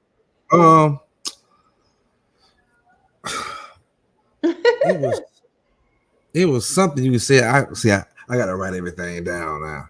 You want to hold them while I keep going then? Huh? You want to just hold on to them, or you want to wait? Yeah, go ahead. Okay. All right. So I'm going to give a little background, because I'm going to just make sure I talk about this, because this is important. So we have Guerrilla Hebrew, and a lot of these camps know that these Mexicans speak on Quetzalcoatl. Okay. They worship Quetzalcoatl. And this was not introduced to them by the Europeans. This was not. So for them they have to make an excuse as to how they got this god. Okay. They want to make an excuse as to how they got this God, because we are worshiping, like the story of the Israelites is that they lost their God, they lost knowledge of their God, and they were given a new God to worship, right? That's why we worship this Jesus, or this so-called Jesus, this so-called white deity, right? We lost our religion. But when you look at the history of the Mexicans, they worship a god by the name of Quetzalcoatl. Now, Guerrilla Hebrew is telling everybody Quetzalcoatl is Hamashiach, he's Christ, he's Jesus, okay? And that is the biggest lie, and that's blasphemy, all right? And their airport to this day is called Quetzalcoatl. That's what it's called. So here we have the Atlantis Encyclopedia, and this is page 235. And it says the Toltec version of the feathered serpent, the white-skinned, light-eyed, blonde-bearded man who arrived at Veracruz on his raft of serpents, accompanied by a group of astrologers, scientists, and physicians. Quetzalcoatl was the first important Mesoamerican deity, regarded as the founding father of civilizations. The kingdom from which he came across the Atlantic Ocean was called Tolan, the Toltec Atlantis, described as a powerful island city of great red stone walls, recalling Plato's portrayal of Atlantean walls constructed of red tufa. So what am I talking about here? So here we have Quetzalcoatl. They're letting us know that Quetzalcoatl was the feathered serpent. He was the serpent. America is named after the land of the serpent. And we know who the serpent is, right? It's not Hamashiach. But that's what these camps want us to believe. They're also letting us know that he was white skinned. Okay, he was light eyed. They say he was blue eyed with blonde hair. And this is what's coming out of these people's mouths. So how were they still are worshiping Quetzalcoatl to this day? Okay, like I said, they never lost Quetzalcoatl. Their airport is still that. So they want to try to say these people are our people. No, they're not. These people are not our people. And they worship a god that they've been worshiping forever. So here's Kukulkan. That's another name. This is for the Mayans. The Mayans' version of the feathered serpent was known throughout Middle America as the culture bearer responsible for the Mesoamerican civilization. According to their epic Popol Vuh, so this is written in the Popol Vuh, he was a tall, light-eyed, bearded, blonde. His hair was like corn silk. So corn silk, if you guys know, when you get corn and you actually peel back the husk, there's like this yellow, thin, kind of like stuff that's within inside the corn. They're saying his hair was like that. Okay, so it was blonde and long. This is what they said, and thin. Okay, that's what they're saying, that this visitor came, this so-called God. Now, the reason why I'm mentioning this to you guys is because they're saying that this feathered serpent came from Atlantis, and that's who brought them knowledge, was this feathered serpent named Kukulkan, who they still worship. This is from the Mayans, and then Quetzalcoatl is the Aztecs. So the Mayans and the Aztecs were worshiping the same deity, and they speak of him visiting them, but this was a white man. Okay, so this whole thing about them was always worshiping the Most High, always worshiping Christ, that's a lie. Quetzalcoatl and Kukulkan have nothing to do. Matter of fact, Quetzalcoatl and Kukulkan require the offspring of your children to be sacrificed. Okay, they require blood sacrifice. That's why the Mayans and the Aztecs were killing. They said they needed the sun to come up. They were sacrificing people, and they said for the sun to come down, they were sacrificing people. And who were they sacrificing people to? Quetzalcoatl and Kukulkan. All right, so I just wanted to make sure we set that for the record. So here we have Amuru. Now, if you guys don't remember, I spoke on the Amorites, and the Amorites were actually called Amuru. Remember? I don't know if you guys remember that, but another name for the Amorites is Amuru. So they said in Colombian native traditions, the great oceanic kingdom destroyed by a natural catastrophe from which the cultural hero Amuruka led his followers to South America. So right here in Colombian native tradition, so the people of Colombia, they're telling you in their traditions that this kingdom, this great oceanic kingdom, was destroyed by a natural catastrophe from which a hero, his name was Amuruka or Kokukan or Quetzalcoatl, led his followers to South America. So what they're telling us is that the people of Atlantis came to the Americas as well. All right, so that's something, and his name was Amuru. Where do we get Amuru? Where do we get Amuru? We get Amuru from the Amorites. It all goes back. It's all, creating a nice circle. So here we go, Amuru. So Amuru, also known under the Sumerian name Martu. He was a Mesopotamian god who served as a divine personification of the Amorites. So, are we starting to see the correlation that the Amorites brought their butts over here to the Americas, and that's where the name America came from? It came from the Amorites. All right, that's where it came from. Let's keep going. So, this is another fun thing I like to talk about. All right, so his name was derived. So we have this name Wotan. Okay, this is also found in the Atlantis Encyclopedia 293. His name derived from the German word to rage, which defined his identification with the dynamic forces of creation and destruction over which he had almost complete control.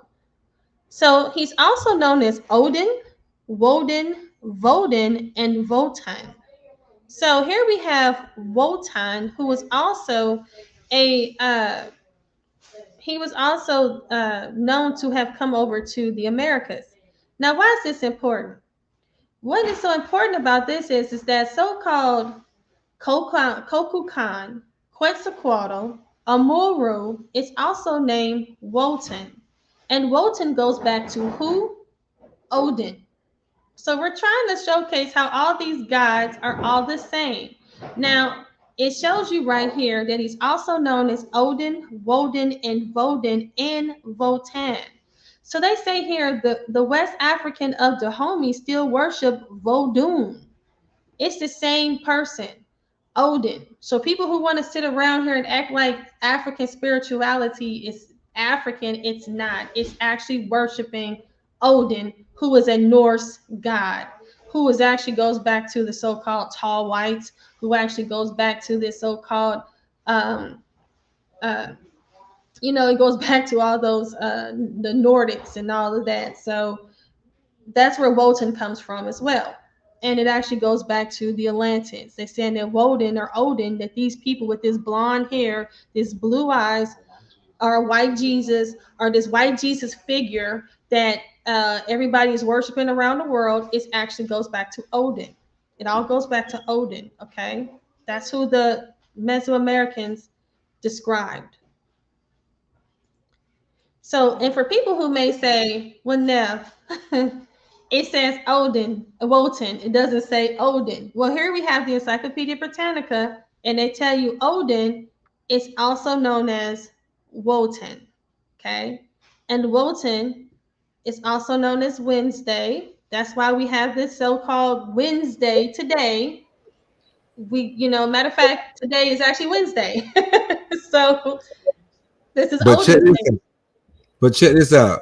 So to limit back on what you just said right there, if y'all watch American Gods, don't they call Odin on their Wednesday Yes, on they American do. Gods? Yes, they Y'all do. y'all watch American Gods, and Odin is the head of all the gods. They got the white Jesus, the Mexican Jesus. They got the Arab Jesus. I mean the That's right. Muslim with the fire now. That's The jinns, and all kind of stuff. But they call Odin is the head. He the head honcho, and they call him Wednesday. I just want to limit back off that. Good point, sister. hmm Yeah. Yeah. So, yeah, that's exactly what's going on. Everything goes back to Odin. Okay. Everything goes back to Wednesday. When you look at these days of the week, they all go back to these same gods. They all go back. And like you said, the Mesoamericans, the so-called Mexicans, they were worshiping Odin. The so-called Africans, who they want to claim that people want to talk about Oshun and Vodun and all these different, they all go back to Odin. This is all the worship of this same deity. And this is what's going on. Um, it was a confederacy that was set up against the children of Israel.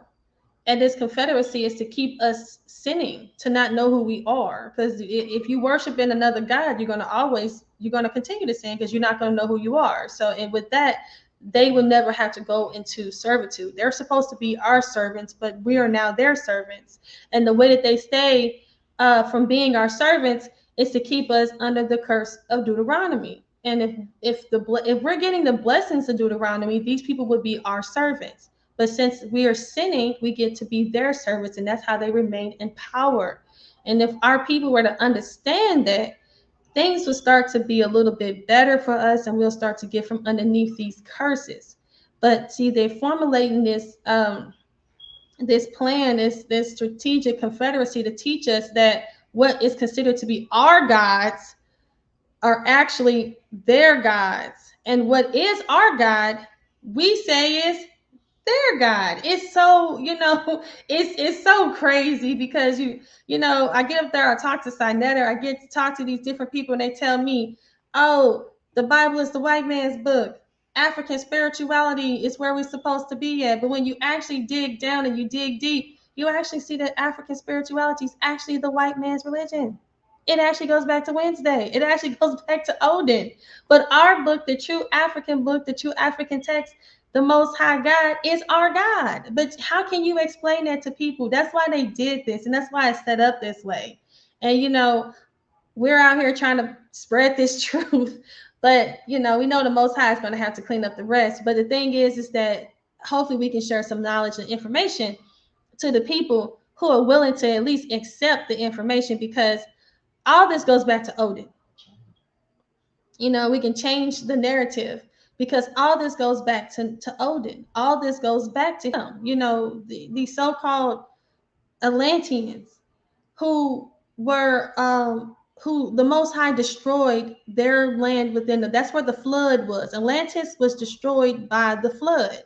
The world flood that's where it was destroyed, and all those other Hamitic locations were destroyed by the flood. That's what this was about. A lot of these things were pre-flood. They were destroyed. So what they did was they traveled around the world. They made it to this They made it to this land here, and that's where we get into Genesis 15. I had a person reach out to me. They was like, "Yeah, we never did the 400-year. We didn't do 400 years yet, because when we were in Egypt, it was 230 years." And it's like, okay, so where was the 400 years? The 400 years is taking place right here and right now with us. And it says that you'll be going into your children will be going into another land for 400 years. And who was that? They say the iniquity of the Amorites. So it says the iniquity of the Amorites. And who are the Amorites? They're the Amuru. They are the Amuru Khan.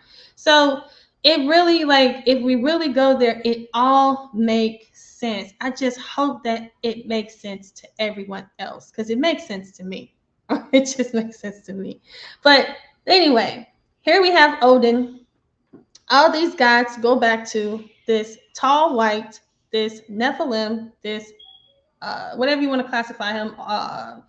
He could be a Nephilim, or he could be an actual fallen angel. I believe him. I don't know. I don't know which one he is, but he's one of them. So let's keep going. So here we have Zelhua. Zelhua is one of the 7 giants in Aztec mythology. So in Aztec mythology, they actually talk about giants who escaped the flood by ascending the mountain of Tlaloc.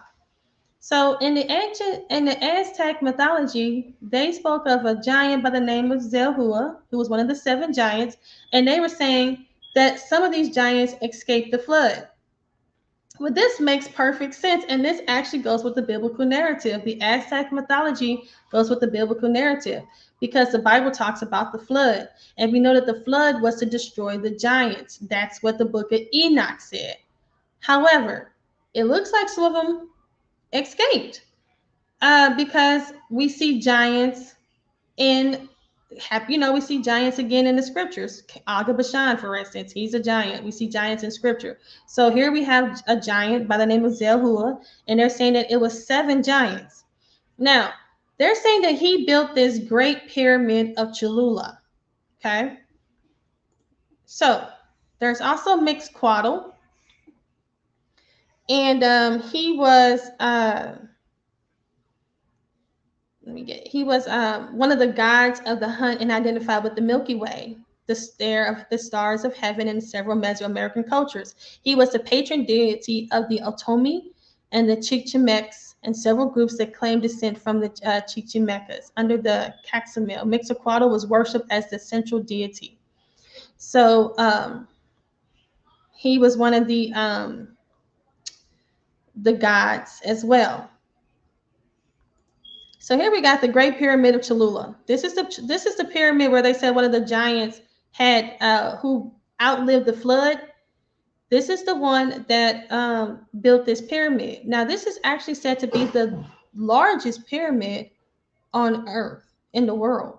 This pyramid here, and they said it was built by a giant by the name of Zelhua. So it says the Great Pyramid of Cholula, also known as, I'm not going to say that, is a complex located in the Cholula, Pueblo, Mexico. It is the largest archaeological site of a pyramid in the New World, as well as the largest pyramid by volume known to exist in the world today. So this pyramid is what they said was built by a giant. Now look at this pyramid. Now this is just the portion that was able to be built, because a lot of this is not finished because the giant was actually killed. Okay, and we know the Most High did that. We know the Most High. They said a meteor or something fell from the sky and just killed him. I mean, it sounds laughable, but we know why it happened. So he was trying to build another structure, as they've been trying to build like the Tower of Babel. They're always trying to build these structures.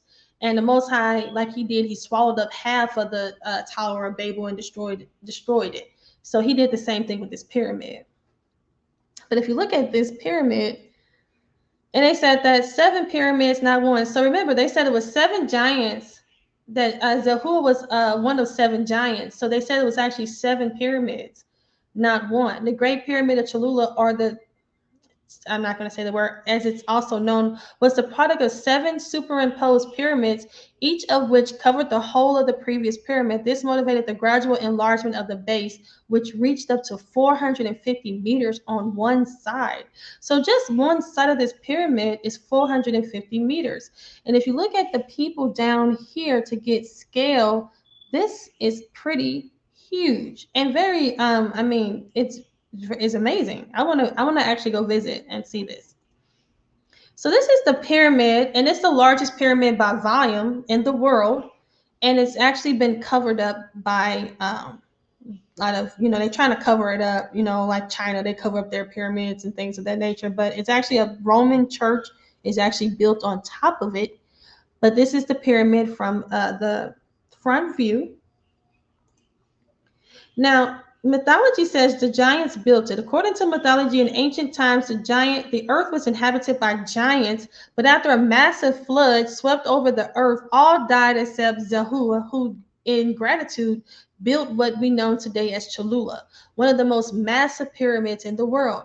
This giant wanted to build a gigantic pyramid that reached to the heavens, but Quetzalcoatl, father of the gods, saw this as an offense and launched a rock from the heavens and killing off many of the builders, causing the construction to halt. Now, if this story does not sound like the biblical narrative, I don't know what else does. Again, here we have these people over here in Mexico, what they call the New World. Speaking of giants, surviving a flood, a massive flood. Okay, so, and then they say the god, I guess, saw this and was offended by it and launched a rock from the heavens. This sounds like the Most High all day. So the thing is that I mention this because it's too much out here to say that the biblical narrative is not true. We went from Samaria, from Samaria to Italy, from Italy to England, from England to Russia, and now we're all the way here in the New World in Mexico. They all are telling the same story. They're all speaking of these giants, and they're all talking about uh, floods. Okay, so the story of the Great Flood, according to ancient Aztec mythology. So before the Great Flood, which took place 4,800 years after the creation of the world, the country Anuak was inhabited by giants, all of whom either perished in the inundation or were transformed into fishes, save 7 who fled into the caverns. When the water subsided, one of the giants, the great Zahua, nicknamed the architect, traveled to Cholula, where a memorial of Tlaloc, which had served for an asylum to him and his 6 brethren, he built an artificial hill in the form of a pyramid. So here we have this flood story. So the Bible speaks of a great flood, and here we have the Aztecs speaking of a flood story. And this giant survived because he was in Tlaloc, this stone structure, which was called Tlaloc. Now, we actually had Tlaloc. They actually have Tlaloc, and there he is right there. They moved him out of his mountain and they moved this, and Tlaloc is actually the god of thunder. Okay, he's actually a god, an Aztec god of thunder. He was the colossal ancient sculpture of the monstrous Aztec rain god, has a literally stormy history. So Tlaloc, this structure here, and they moved this structure out of the mount, out of the excuse me, it was a mountain. They moved him out and they put this statue right in front of their museum. Okay, and before they moved the statue, they actually got this statue out of the mountain where he was constructed because they had a drought in Mexico. Yes, there was a drought in Mexico. So what they did was they went and got this statue, and guess what? This is actually found on the History Channel. It rained. When they got this statue, it caused it to rain. So I don't know. Again, they want to say these people are Israelites, but my thing are the children of Israel, but that cannot be true, because how do they remember this God? This isn't European God here. This is a God that's solely only for the Aztecs and the people who live in that land. So they went and got this God and they worshiped their God, and now their God is in front of their museum. Now the Cholula, the Zahua, that giant, this is Mount Tlaloc. This is where Tlaloc was said to be found. This is in Mexico. This is where they got Tlaloc out. This is them right here pulling this statue out. And they're saying that this is how the giant climbed on top of this statue. I guess used it as a boat. Oh, it doesn't. Okay, so they're trying to say that, but they also are saying that he climbed up the mountain of Tlaloc, and that's where he survived. So it's different stories. So we're not going to go with that story. But what we're going to say is that he climbed up that mountain, which was of Tlaloc right here, this huge mountain. And this is where they said that he was able to survive, the giant. So, and now this is how it looked in front of the Museum of Mexico City Museum. And this is the statue. All right. So did you have anything you wanted to say or any questions? Brother Don Yehuda, you got any questions right now, Brother Don Yehuda? Yeah, just real quick. How you doing tonight, sis? Hey, how are you doing? Shalom. Shalom. You had touched on the point earlier. I don't want to backtrack too far because the information is coming out real heavy. But Atlantis, I know there's many books and literature on Atlantis. So just off of your studies, where do you think, or where do you place Atlantis from what you studied so far? Because I know there's some instances where it's over in the eastern part of the hemisphere, but I've been seeing also literature coming out recently that the Americas, particularly Central and South America, or maybe off the coast of South America, Atlantis was there also. What you're saying is not, it's true. So what's going on is that there's many satellite uh, locations of Atlantis. But the actual Atlantis was located where Plato had said was in the Strait of Gibraltar. I don't know how if you were around when I mentioned that, but I can go back for you. And it was in the Gibraltar Strait. Yeah, And I've seen that. That's why I was asking because when you was bringing uh-huh, out the information, it you just you did, had to showcase it in like two different locations. So I just wanted to know just from your okay. studies, exactly where did you think it was, or if it was like you said, it was satellites in many places that had that name, right? Well, yeah, I believe that what it is that it's also found in Africa. So the thing is that it's just satellite locations. I believe that the people, when they were in Atlantis, they also were building and expanding all across. So they were expanding in Crete. They were expanding. There's people that say that there are some accounts of it in Egypt, and so what also is happening is that once Atlantis was destroyed, these people were traveling. They were traveling to Italy, they were traveling to Sardinia, they were traveling to Russia and Europe, they were traveling all the way over here to the Americas. So yeah, that's why we see uh, people are mentioning them, because they were indeed here in the Americas, they were indeed in Europe, they were indeed they're everywhere, they're traveling, because everywhere they go they get destroyed. Everywhere they build, it eventually gets destroyed. Like, that's just what happens. Okay, I hope thank that if that makes sense. you. Yeah, Okay. it totally makes sense. Um, yeah, thank you for that. If I have any other questions, I definitely will chime in because the information is deep. So I'm just sitting back enjoying. Okay, well, good. Thank you. I just don't want to lose anybody, because I know I'm going and I'm kind of moving fast because I got a lot to share, and I probably have to come back and share the rest of it. But this is also another uh, example of giants. It's the Kinaminsin. The Kinaminsin were also within the Aztecs. They were. This is found in the Codex Vaticanus. This is actually found in the Codex Vaticanus with the Romans, and they talk about this what they saw, and what they saw was these Aztecs were killing a actual giant. So this was actually reported by the Romans. So there's actually a lot of accounts uh, of these kingdoms in the race of giants that inhabits in Mexico. So these red-headed giants. And here we have the Kingdom Mitzin and Aztec tales, and this is also found in the Codex Vaticanus. We have Don Juan de Zumaraga. He was a bishop of Mexico. The name Don Juan, Bishop Don Juan, y'all get it? But he was actually a bishop in Mexico, and he spoke of his experience with giants. When he came over there to Mexico, he talked about experiencing giants. So you can see him. We also have Alvar Nunez Cabeza de Vaca.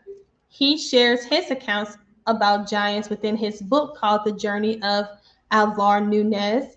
He talked about when they came over, the conquistadors. He references encounters with giants. Okay, so he talks about they attacked them. They were under heavy attack from many giant Indians concealed behind trees. He said some of our men were wounded in this conflict, for which the good armor they wore did not avail. The Indians we had so far seen are all archers. They go naked, are large of body, and appear at distance like giants. There are of admirable proportions, very spare in great activity and strength. So we have conquistadors, we have bishops, we have bishops, conquistadors, all types of people reporting in actual books. These are real books of their accounts of being attacked or seeing giants. Okay, so and then we also have written in the Codex Vaticanus, they talk about these bishops, these priests and whatnot who came over to convert the Aztecs. Talked about how these Aztecs had to kill some of these giants. Okay, So here we have here Island of Giants. There was a letter from Amerigo Vespucci. So we all know of Amerigo Vespucci. This is where they say America received his name. Amerigo Vespucci in 1499, when he had his second voyage, he spoke of seeing giants in a letter. He wrote in a letter about how he saw giants. So it's amazing how a lot of these accounts, and these are accounts by people who are credible, it's considered to be credible, like the conquistadors, like the bishops, like the priests, and also Amerigo Vespucci talk about actually seeing giants, witnessing giants, But now, what they want to say is this, and this is their explanation. They want to say that people back in those times were short stature because they were what they would consider to be malnourished.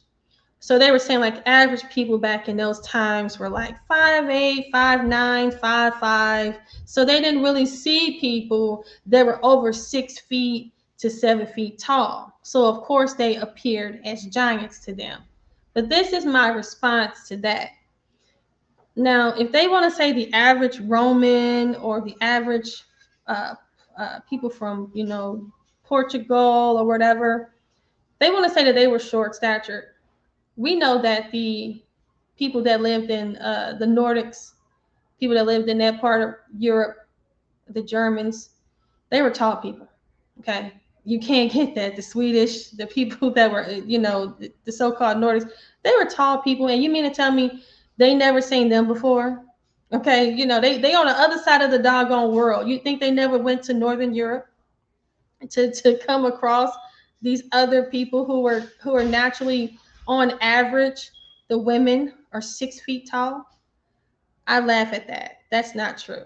These people were giants, okay? And they talked about their experience with these giants. I know they want to try to make people like they're not very smart or like they're not very educated, but they know what they're seeing, and they've seen giants. So this is also another giant. They were called the Sitika. The Sitika are a legendary tribe whose mummified remains were alleged discovered under 4 feet of guano. So we know what guano is. And so this mine it was called the Lovelock Cave in Nevada. This is actually found in the United States.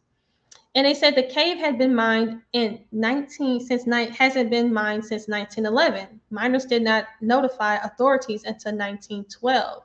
It says the miners destroyed many of the artifacts, but archaeologists were able to extract some things from the cave. They say they were able to find tool duck decoys, sandals, baskets, and they found skulls.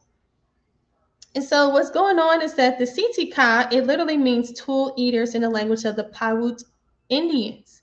Now these Indians, according to the Paiutes, the Sitika were a red-headed band of cannibalistic giants.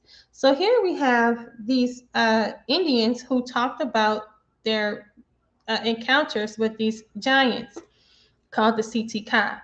Now this is what they're saying was actually found. They're actually saying that they found this remains of this giants in this cave called the Lovelock Cave. Okay. And they said the Paiutes, a Native American tribe indigenous to parts of Nevada, have an oral tradition that they told to early white settlers of the area about a race of red-haired white giants or barbarians that their ancestors referred to as the Sitika. So Sarah Winnemucca, she wrote in her book Life Among the Paiutes in 1883. It's an autobiography memoir of a history of the Paiute people during the first 40 years. Okay. And she was, and it was the first autobiography written by a Native American woman. So this was actually her talking about her own people and their experience with these so-called Sitikas.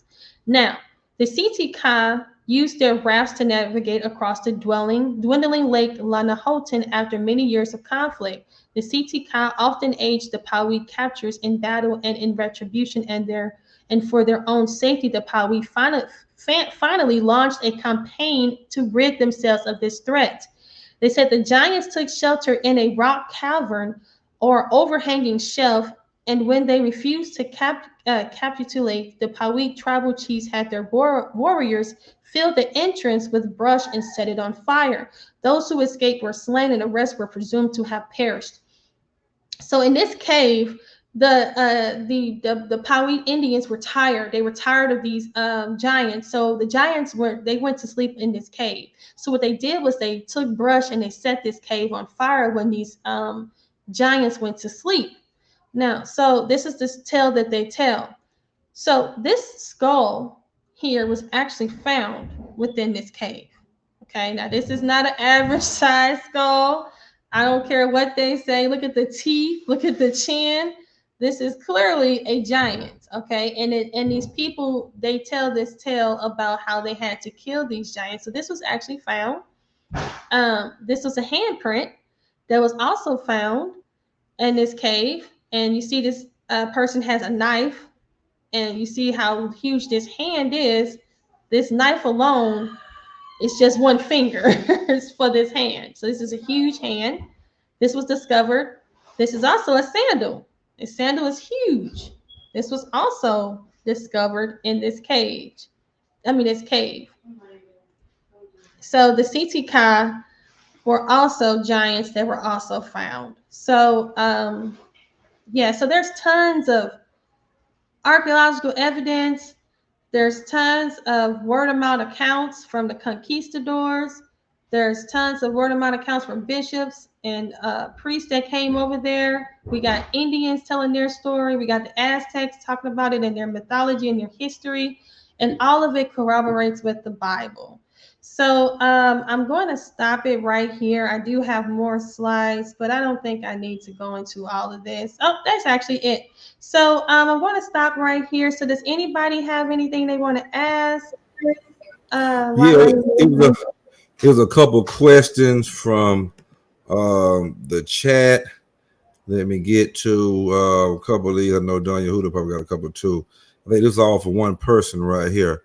Are these so-called Chaldeans today, or have Edomite / Horite with with close relations to the Ottoman Empire? I think I said that right. Ottoman Empire. Yeah, the Ottoman Empire. So the Chaldeans. Aren't these so-called Chaldeans today, or have Edomite and Horite with close relations to the Ottoman Empire?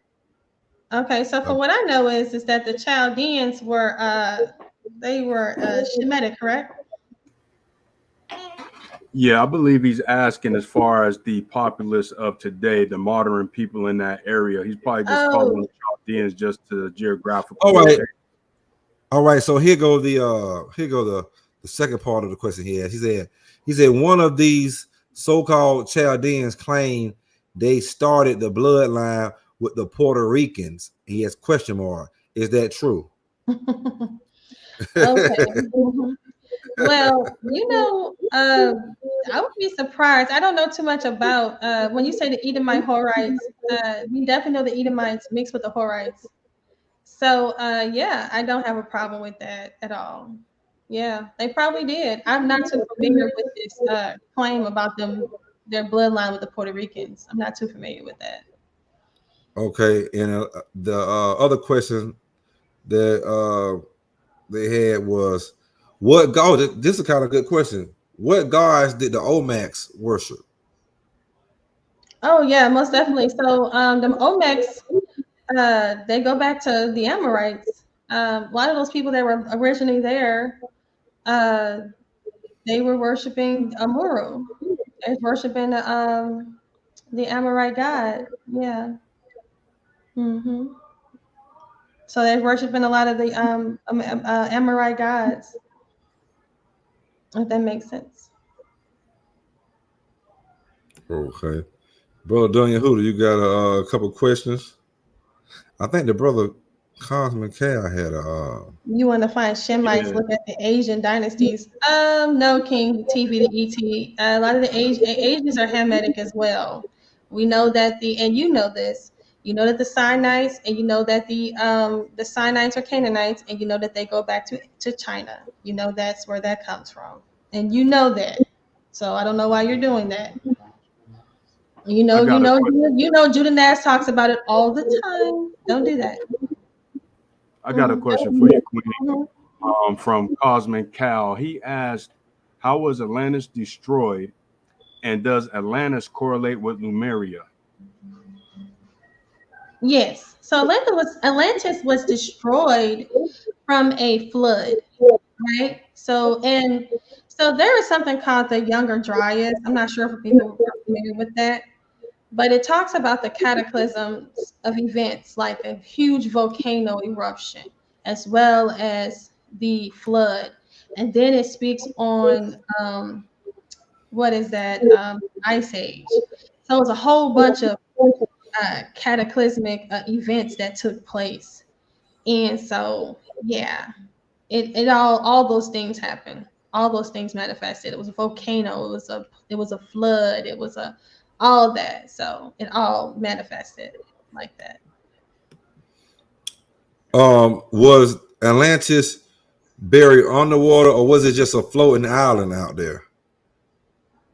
Or was it like an underwater city where, kind of like back in the days, like you watch the old cartoons and stuff, and they got, even now when they talk about, they got underwater bases where, it's actually buildings and stuff up under the water on the bases, or, however, that was some questions out there right here. I know Cosmic Cal want to know, was it buried underwater or is it above water?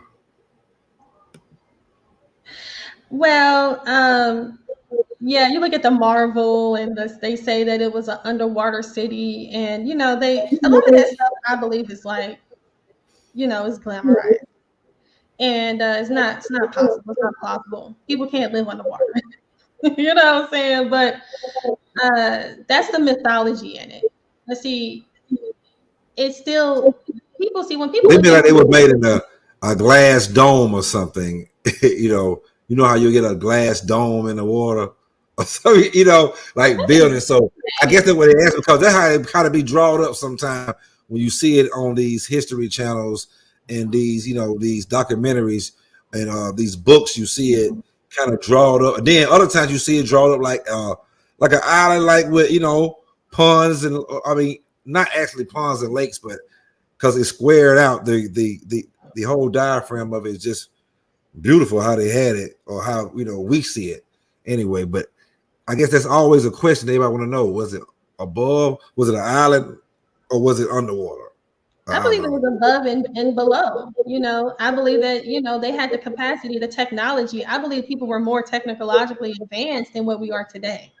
So yeah, if they built pretty much like you say with Aquaman, that's pretty much a description of how they view Atlantis, because when you look at the name of the gods, and he's like with the Norse gods Thor and Odin, they put a lot of their history within these stories. So yeah, I believe it. It probably was more beautiful than what we can actually imagine. I would believe. Okay, the sister had a question. I remember seeing this. It was a good question. She Mm-hmm. said, "Were all the land masses connected or closer together than now?" She just, she said before. Was that Pangaea? Was the Pangea. land? Yeah, Pangaea. Was the land masses connected or closer than now? Yes. So I don't agree with Pangea, because the way that they have, well, one thing is for sure is that the size of Africa is large. It's huge. Okay, the scale, because you can put all those countries. And I actually believe it's larger than Europe and Asia. Like they want to try to make like it's the second largest continent, but I believe it's the largest. But it's not to scale as how they're showcasing it. So it won't fit together as they have it. But they were closer together, because we had to remember uh, the flood is where the oceans came from. Okay, so before this flood, there weren't all these large bodies of water.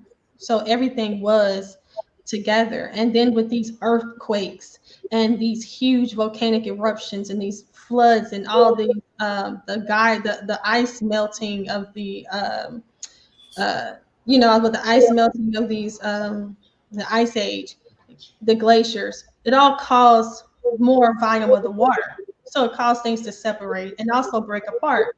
So yeah, things were definitely much closer together. Much, much closer. Somebody else had a question out here. They said the pyramids of Sudan is smaller. Who built those? I guess you want to know the giants build those pyramids that's in Sudan. Well, I believe that man had some problem. And you can also TV to ET. I can see your comments, and if you want to come on, oh no, okay, well, I'm not going to invite you on, but I don't. You know where you can find me. We can have this conversation. Matter of fact, if you want to debate me, we can do that. But anyway, like I was saying, when it comes to these, I believe they said that Sudan, they were Kushites, yeah, I believe that they probably built those themselves, and as a homage to these giants. I mean, to these Atlanteans, and just paying homage to them because they're much smaller. But the larger ones, the more scale, more advanced ones, I believe those probably were pre-flood. Okay, brother Cosmic Cal, he says, how does she reconcile Atlantis being in the Atlantic when the Plato map shows north as south and east as west, total in reverse? What you got to say about that, Queen? Well, I don't know anything about Plato's map showcasing north and south and east and west, because the thing is, well, I know what you're saying. You're trying to say everything was upside down. That does not take away the fact that at where Africa and Europe meet, it's always going to be where Africa and Europe meets. If it's upside down or right side up, sideways, Africa and Europe meet right there. So it's always going to be at the straight at the Gibraltar Strait. Either way, if you flip it, it's always going to be where the Gibraltar Strait is, because Africa is always going to meet Europe right there. Either way it goes. And if you need me to show it visually, I can show it so people can see what I'm saying. Okay, brother Daniel, who do you got some questions? Yeah, I got one question. Okay, and also I want to address some of these comments, because you don't have to skip over his comments, because I see people are looking at them, and I want to make sure I address them because he's leaving a lot of them. Okay, go ahead. Okay, so he says also you should mention the Olmecs share DNA with the Yoruba West Africans. Those people in the Levant and North Africa are Amorites. E1B1B. All right, so when it comes to the Yoruba people, and there are African people, there are Hamitic people that reside in Africa. So I don't know what your point is. And as far as them being the Amorites, the Olmecs, I would have to look into their DNA. I didn't even know they found their bodies. So their remains. So I don't know what you're talking about. How did they find the Amorite? I mean the Olmecs remains. They just found the stones. So are you getting the stones DNA? So stop it. Also, he said your spirit shows, and so do your people. Just look at the entertainment industry and homosexual problem. LOL, Babylonians. Okay, so let's address that. That's why we're in captivity. Okay, that's why we're in captivity. That has nothing to do with the spirit. What it has to do with is the fact that they actually have the Canaanite DNA. They actually have the Canaanite DNA. They actually have the Canaanite cemeteries. And I'm sure TV, the ET, if they were to do a DNA analysis on you and I, they would find it in you before they find it in me. And you know that to be a fact. And it's interesting because TV, the ET used to be cool, but I wonder what happened. But let's move on. You said you had some questions, Don Yehuda? Yeah. Thank you for addressing that. To be honest, you really didn't have to address that because it was off topic. No, I had to address it because he and I used to be. He used to be like, we used to be very cordial. He was a moderator on my channel. He used to tune into all my. He used to have nothing but nice things to say to me. So I don't know what happened, but it's okay. I'm not upset. All right, it's all good. Mm-hmm. My question to you was basically, why do you think there's such a disconnect in the Israelite community and in the circles of scholars and think tanks about the books Enoch, Jubilees, and Jasher? There seemed to be a very large disconnect, especially like within the camps and more modern congregations as far as accepting the books. Why do you think that's so? So this is what's going on, and this is something that I have not really addressed fully yet. Is that when we look at the word, when we look at Shalom Sharshayo, Devar, see you guys out there. When we look at biblically, guys, and I want you guys to hear me when I say biblically, okay? Don't just hear me out. When you when you look at the Bible, you see the children of Israel, right? We don't see the word Israelite. We don't see that word Israelite, but Israelites in the Bible probably 2 or 3, maybe 4 times. But children of Israel is in the Bible. That is like almost there 1,000 times, right? So why is that? Well, there is, when you look at the word Israelite, it goes back to the Canaanites. So people say, oh, the Israelites are the Canaanites. The Israelites are the Canaanites. Well, what happens is that the children of Israel were the real the real offspring. The Israelites were the ones that the children of Israel are the offsprings of the children of Israel and the Canaanites. I hope that makes sense. So these camps are very, very crafty and they're very smart. They look at the attention to details. They're very smart. So I look at Aria and I'm like, you're genius. You're genius. That's why you call them Israelites, because they're partially Canaanites. And then when you look at the people who are actually within the land of Israel, because people don't want to talk about these Jews, almost 90 to 100% of their DNA goes back to the Canaanites. Well, what happened? Well, what we can say is that they mixed. They were probably children of Israel that mixed with Canaanites, that were Israelites that continue to mix in with the Canaanites. And that's why they're in that land, because they were offsprings of the children of Israel. Now, with this who's your father is doctrine, they want to marry Canaanite women. They only want to marry Canaanite women. We see that with Judah in Genesis 38. He married only a Canaanite woman. But what did the Most High do? He came in and he corrected that bloodline with Tamar, who is Shemitic. We found that out in the book of Jubilees. And she was from the house of Elam. And he took those children. And that's what fulfilled Christ in David's line. But what we notice is that the children of the Israelites are definitely offspring. If we look at it from the technical definition, we're actual offsprings of the children of Israel and Canaanite women. That's who we see all up and down that chart. I never really talked about this. This is the first time I actually am bringing it up, but that's what's going on. I know we call ourselves Israelites because now today it's an umbrella term to talk about all of Israel, but really we are the children of Israel. And we are the offspring of the children of Israel. And those people that are on those charts are the offsprings of Canaanite women and Israelite men. And that's why the Most High said in Deuteronomy chapter 7 to not marry them. That's why they said that. That's why he said that, because as we see, we have a big mess. And but that's why we got my brothers out there that talk about the Mamzer doctrine, and we're trying to clean up the mess and clean up the house. But we have this love for them. And, people not going to be too happy with what I'm saying. I get a lot of people telling me, Naphtali, don't talk about that. People not going to like that. Well, I'm here to tell the truth. And if I don't get a lot of people following me or supporting me because I do that, as long as I'm in good with the Most High, that's all I care about.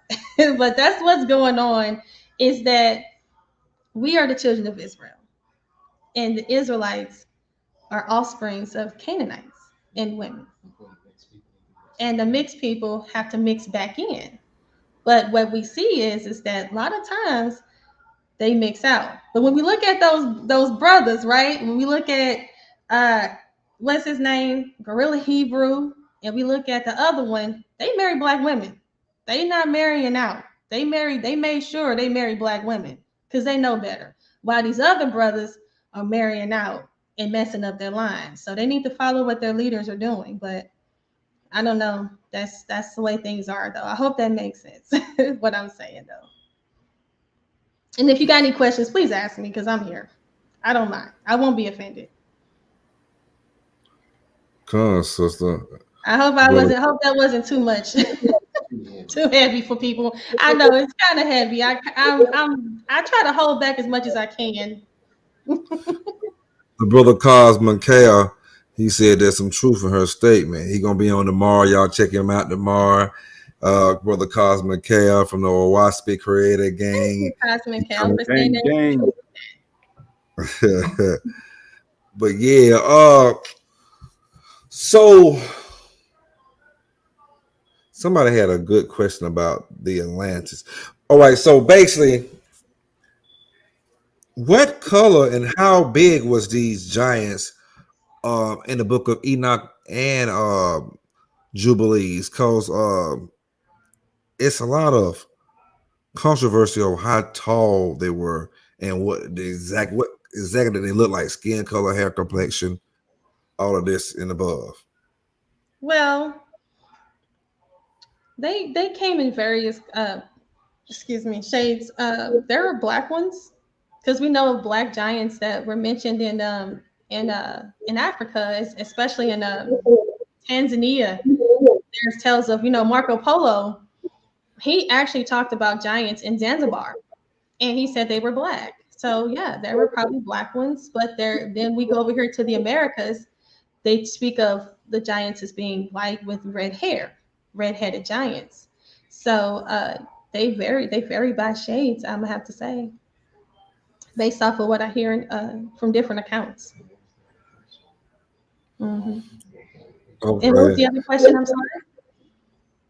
Okay, Donya, you had another question? Now, my other question would be Atlantis. Did the people on Atlantis have, you said Odin was in charge of Atlantis, or was it Zeus in charge of Atlantis? Oh, well, Odin is Zeus. Odin is Zeus. Because you have to think about it like this.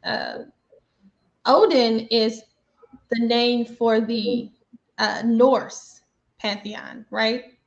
So when you go into Zeus, you get into, what is that? Is Zeus, what is he, Roman or Greek? I can't think of it right now. But you get into these different pantheons, but they're all the same god, right? It's just different people call them different names. So everybody's going to go back to Egypt and say, oh, well, it's actually Amun-Ra, or whatever. So would Hercules be Thor? That's a good question. I would have to look up his. I'm gonna Google that because we can see real quick if that's his equivalent. We gotta see who's his equivalent because they'll tell you his Norse equivalent. Let's see. Let's see. I used to love watching Hercules and Xena, and like as a kid, and just watch all the movies and the TV series and just study all the Greekology. Those interest me. And now that I'm older, I'm awakening Israelite, but I can just see I'm more studied on. All right, well, damn, this is the same person. This is, that's the same person that is. Different names, but different people scattered. Well, it said it didn't really give us a name. It said Hercules, but I don't know if that's 100% true. I'm not going to tell you guys that's 100% true, but it did say Hercules. But yeah, but Thor is Odin. Okay. I mean, sorry, not Thor. Zeus is Odin. Excuse me. And yeah, so that's definitely true. So we look at Odin's son, who was Thor, and Zeus' son, we will have to say is Hercules, based off of that. He said in the new movie, Thor movie, they are different. I haven't even seen the new movie. I had no one to. I had no one. I'm gonna go. I heard it was sorry. I heard it was sorry. I know it was. I don't like the Thor movies. I do like I like Doctor Strange and stuff like that. Now, I do have a good question. Mm-hmm. Since the movie Black Panther 2 is coming out, all right, the brother Yisrael, when he did his first show on here, it was called y'all go back and check it out. It was called the Fallen Angels, Anunnaki, and Fallen Angels, the Watchers, and Anunnaki. And but he says that it's basically if you remember in the first Black Panther, when they would hit the fortress and they would go right to Wakanda, he says places like that on Earth and out in the deserts. And that they use, basically what we would call a UFO or whatever, and they use that to come around, all over the Earth, go into the oceans and kind of out in, space a little bit. Do you see any of that in the book of Enoch, Jasher, and Jubilees? Because I kind of seen some of that when he took Enoch and showed him, like the other side of the world, like the seven wonders. I mean, yeah, he showed him different stuff.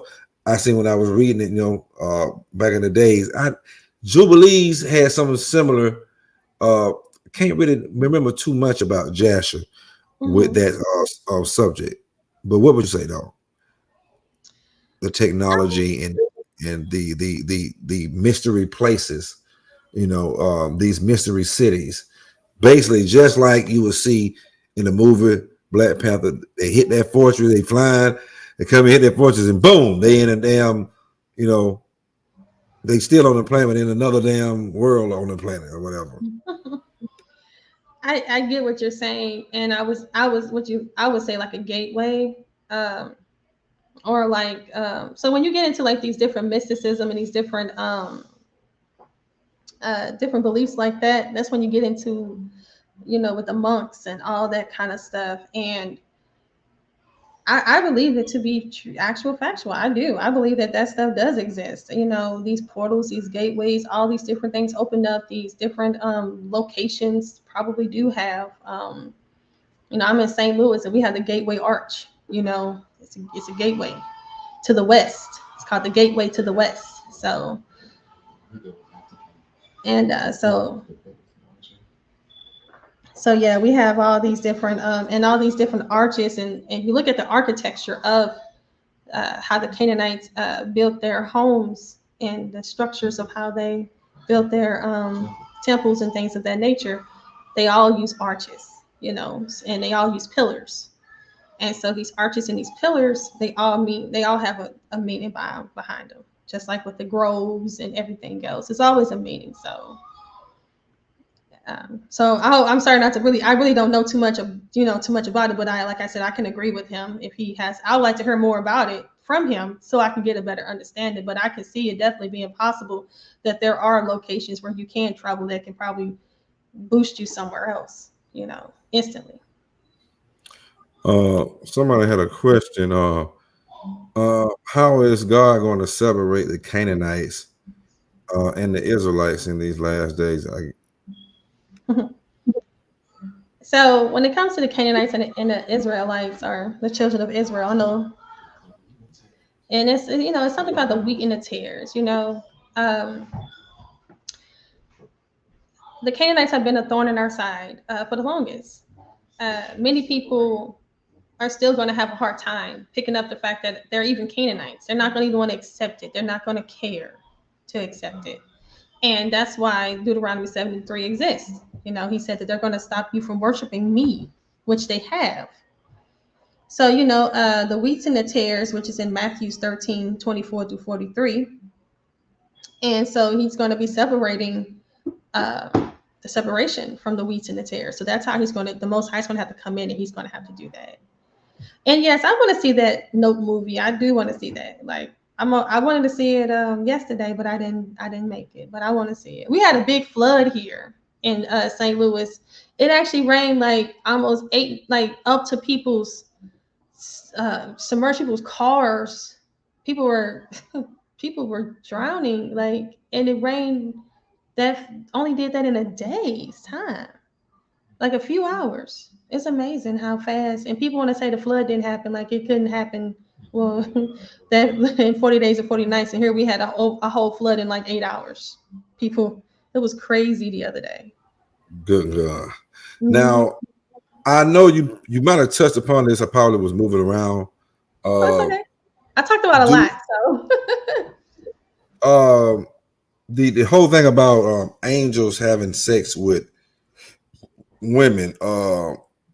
Some people who believe in the book of Enoch say no, they don't believe that happened.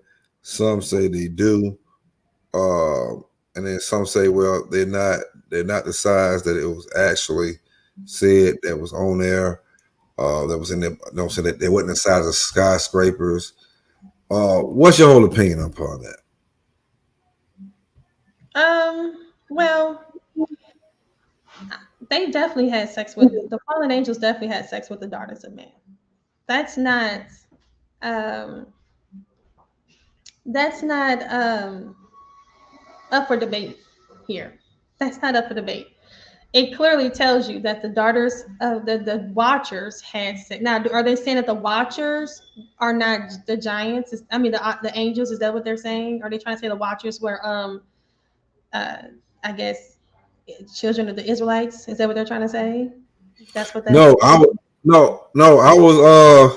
I was asking that right there. I just, well, because different people be saying different things, so I just want to know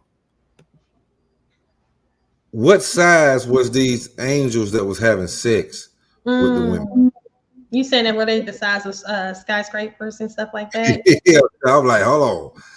And what size was these women? Because we probably know pretty much if they was the size of skyscrapers, their penis would be way bigger than the woman herself, and a baby that will come out of that she'll die all kind of horrible ways. I mean, she'll die during the sex, she'll die during the pregnancy, she'll die. I mean, during the birth. I mean, it is so.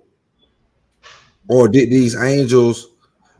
Did they resize themselves when they wanted to come mate with the women? Okay, and you know what? That is a good point to bring up. Like winning these, these giant babies tear up a woman. So, and can you leave that comment up there? That's Jehoshaphat waiting. I want to look at that again, but I'm gonna answer your question, Jehoshaphat. Right here, Genesis. Yeah, I want to look at that, but I'm gonna answer your question. So, when it comes to the size of the giants, they were some that were there were levels. There were Naphtali. There were the Naphtali and Jubilees 7. And then from the Naphtali, we get the Nephil. And then the Nephil, we get the Eljo. So I would say they probably weren't skyscraper tall, but they probably were like 36 feet tall, like, massively tall. Okay.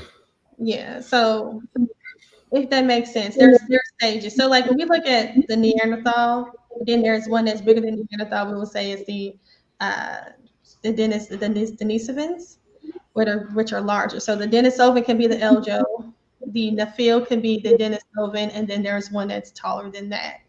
But no, they weren't. They I don't think they exude that tall. But and if they did, see, there's also stories that they were mating with all sorts of things. Remember in Enoch? So who knows how those? I mean, they were mating with animals. They were mating with. That's what they say. The minotaurs, the centaurs. Right. You know what I'm saying? Manadors. You got the cause the Manadors is the ones that's half ram and half human, and then you got the the centaurs, or they what it's called. That's the half horse, have, you know what I'm saying? All that go in that Greekology, you know what I'm saying? You will watch Hercules and Xena and all that shit. You gonna see them. Yeah, so that would have to be a lesson within its own. We'll have to come back and we'll have to break down the difference of these. Because, like you said, some people they were saying that they probably created some dinosaurs because they were mating with lizards. They were mating with all kind of stuff because everything they were mating with got huge. It was corrupted. So they were corrupting all things. See, and which caused the flood. That's why the flood happened, because they were you know making with anything, making monsters, you know. So, but I want to get to this question. So he said Genesis says the Amorites were the Israelites in Genesis. Oh, you're gonna have to provide scripture for that. He says, but in Revelations, the Amorites, the Israelites, are enemies. How does that happen? I thought Jerusalem natively was an Amorite. I'm gonna have to get scripture on that, please, because I have not seen that Genesis says Amorites were Israelites. Mm-mm. So if he's gonna, he can provide us with some scriptures. Jehoshaphat, just give me some scriptures. Yeah, that was the same thing I was asking. I need to see scripture. Exactly, because it doesn't. I don't want to be rude, but I don't think you're reading that right.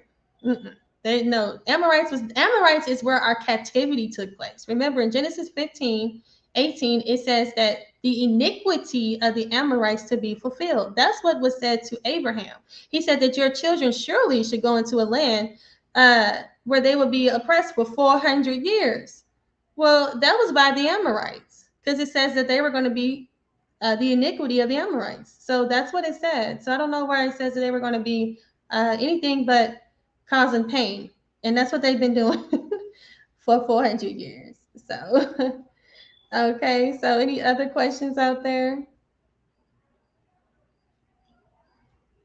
Oh, he said 1 second. Okay. We got time. You got any questions, Kuda?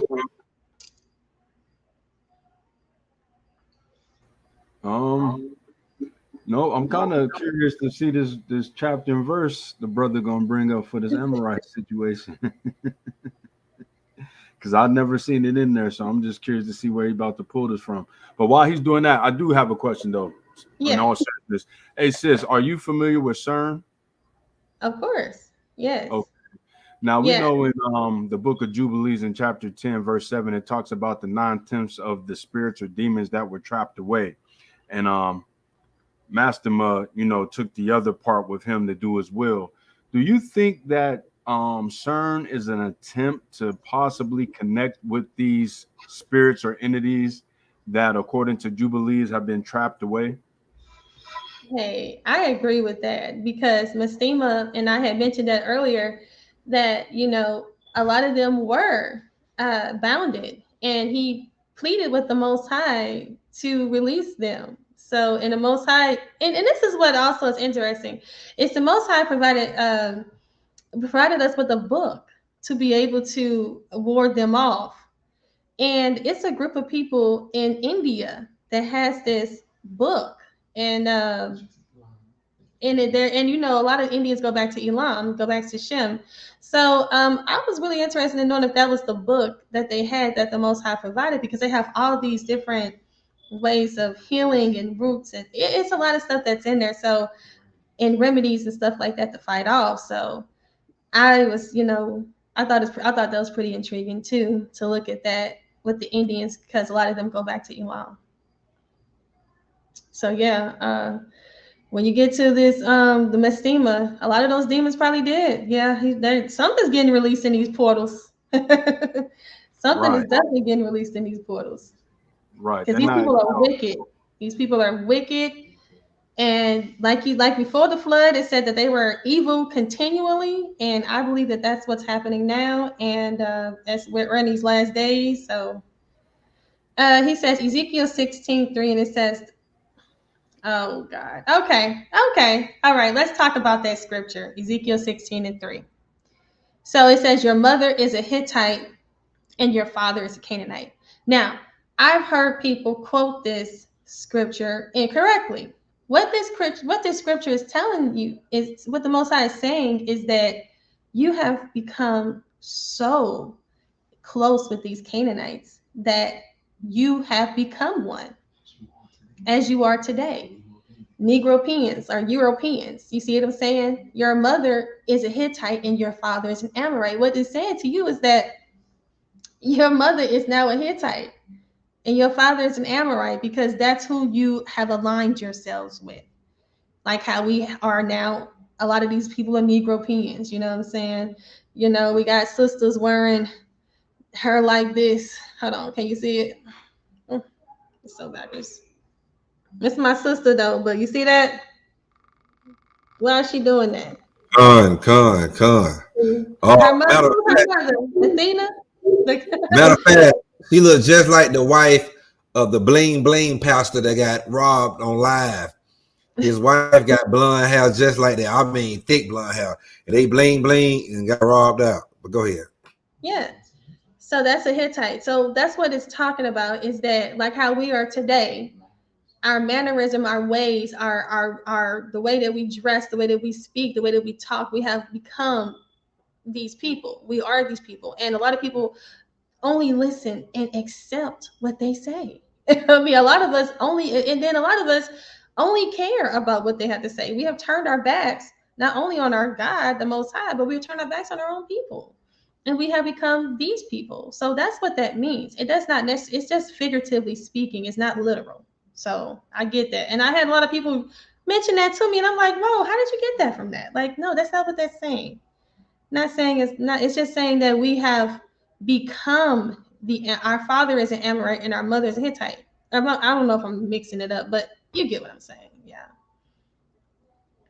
But you say the bar exactly was wicked as hell, meaning we were like the worst of the heathens. Exactly. That's what that means. We have become worse than the Amorites. You know, when they say that, I mean the Canaanites, when they say that black women, we abort the most babies, we're aborting our babies more than anybody. We're killing each other more than anybody. We're doing drugs. We're doing all types of things more than anybody. And I used to be a person that used to look at the statistics and say, oh, but they're just using our population because our population is smaller, and that's why they're saying our numbers are greater. But no, we're just not. We're just, you know, we got some work to do. We got some work to do on both sides. So you say, are you in tune about the Tartarian history? Tartarian. Who are the Tartarian? What is that? Where is that? You said there's a bunch of scriptures that say Amorites? Yeah, because the Amorites are important. Yeah. Did you and the law system make amends? I'm not sure what sister you're referring to, but if it's the sister that I think you're talking about, no. I haven't made any amends with any sisters of late, unfortunately. But I'm always open to speaking with anybody. You said the Israelites got confusion of faces like Moses' family scorned the African woman.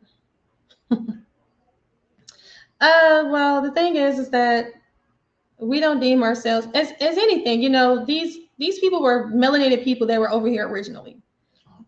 All over the world, there were melanated people all over the world. And they were, what they tell you is that this man who came on a raft of, they said he came on a raft of serpents. So who knows what that really means. But this white man came over here and he was able to rule over these people voluntarily. They and if you look at history, and this is something I like to talk about when it comes to the Canaanites. Yeah, so this is this is not going to show up pretty good. I don't know why. Yeah, it's like a glare. But I was trying to show you guys how everybody on the earth was all melanated, right? But when you look at scripture, they talk about the Canaanites. Like people want to say, oh, the Canaanites are Africans and they're going to, you know, the Canaanites are Africans. It's like, well, the Canaanites never really went into captivity.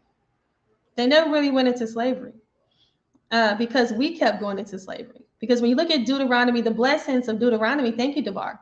When you look at the blessings of Deuteronomy 28 through 68, guys, it says that you will be the head and Canaan will be your servant. But if you look at the curses of Deuteronomy, it says that you will be the tail. So if we're the tail, then who is the head? Well, that'll be the Canaanites, because the Canaanites were the tail when we were the head. So it all fits in scripture. And it's really simple. And the thing is that when you look at scripture, we got King Jabin, who was the king of the Canaanites, with Deborah and Barak, right? Deborah and Barak. It was the Canaanites, they were actually over us. And they ruled over us for 40 years in that instance. Then it got to the point where it says in Isaiah that everybody was going to be speaking the language of the Canaanites.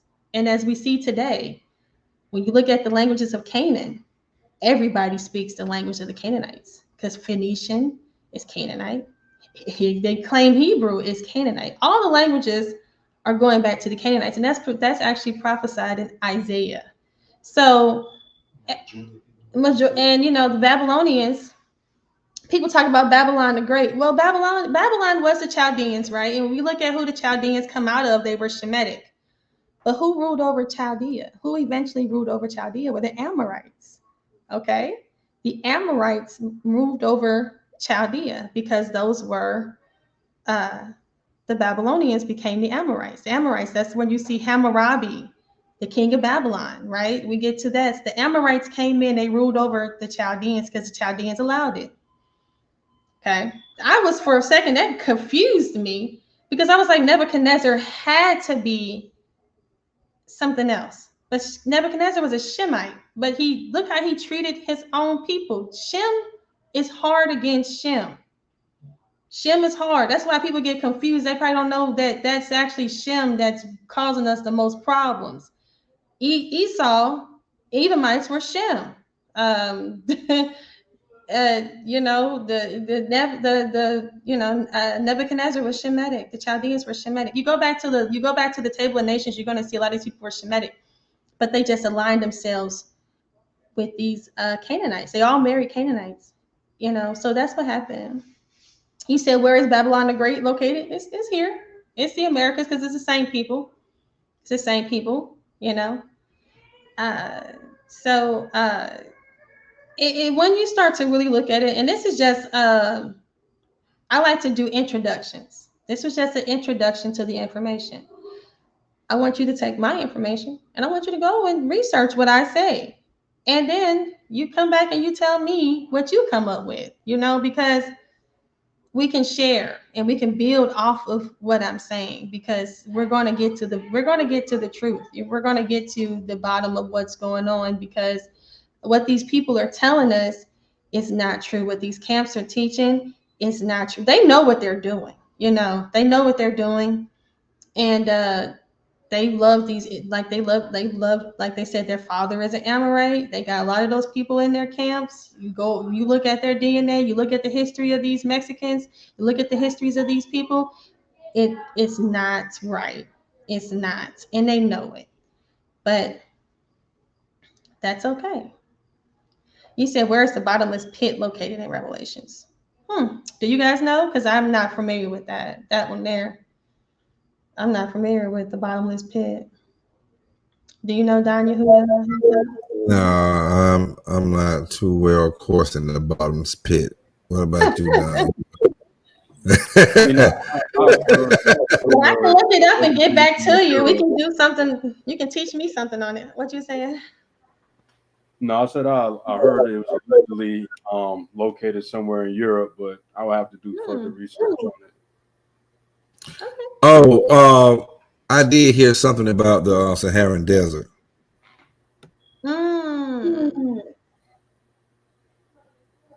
Somebody said they think it's an Israelite civilization in ancient Russia. You think it is an Israelite civilization in ancient Russia? Ancient Russia. Well, there definitely was Israelites in Russia. That's where you get the Russian icons with the images, right, and things of that nature. So, so I think that's what they was trying to allude to. Yeah, so our people was over there in that land. You ever seen any of the books, Russian icon, or any of the books that kind of like a knockoff of generic versions of Russian icon? Because that book costs a lot of money.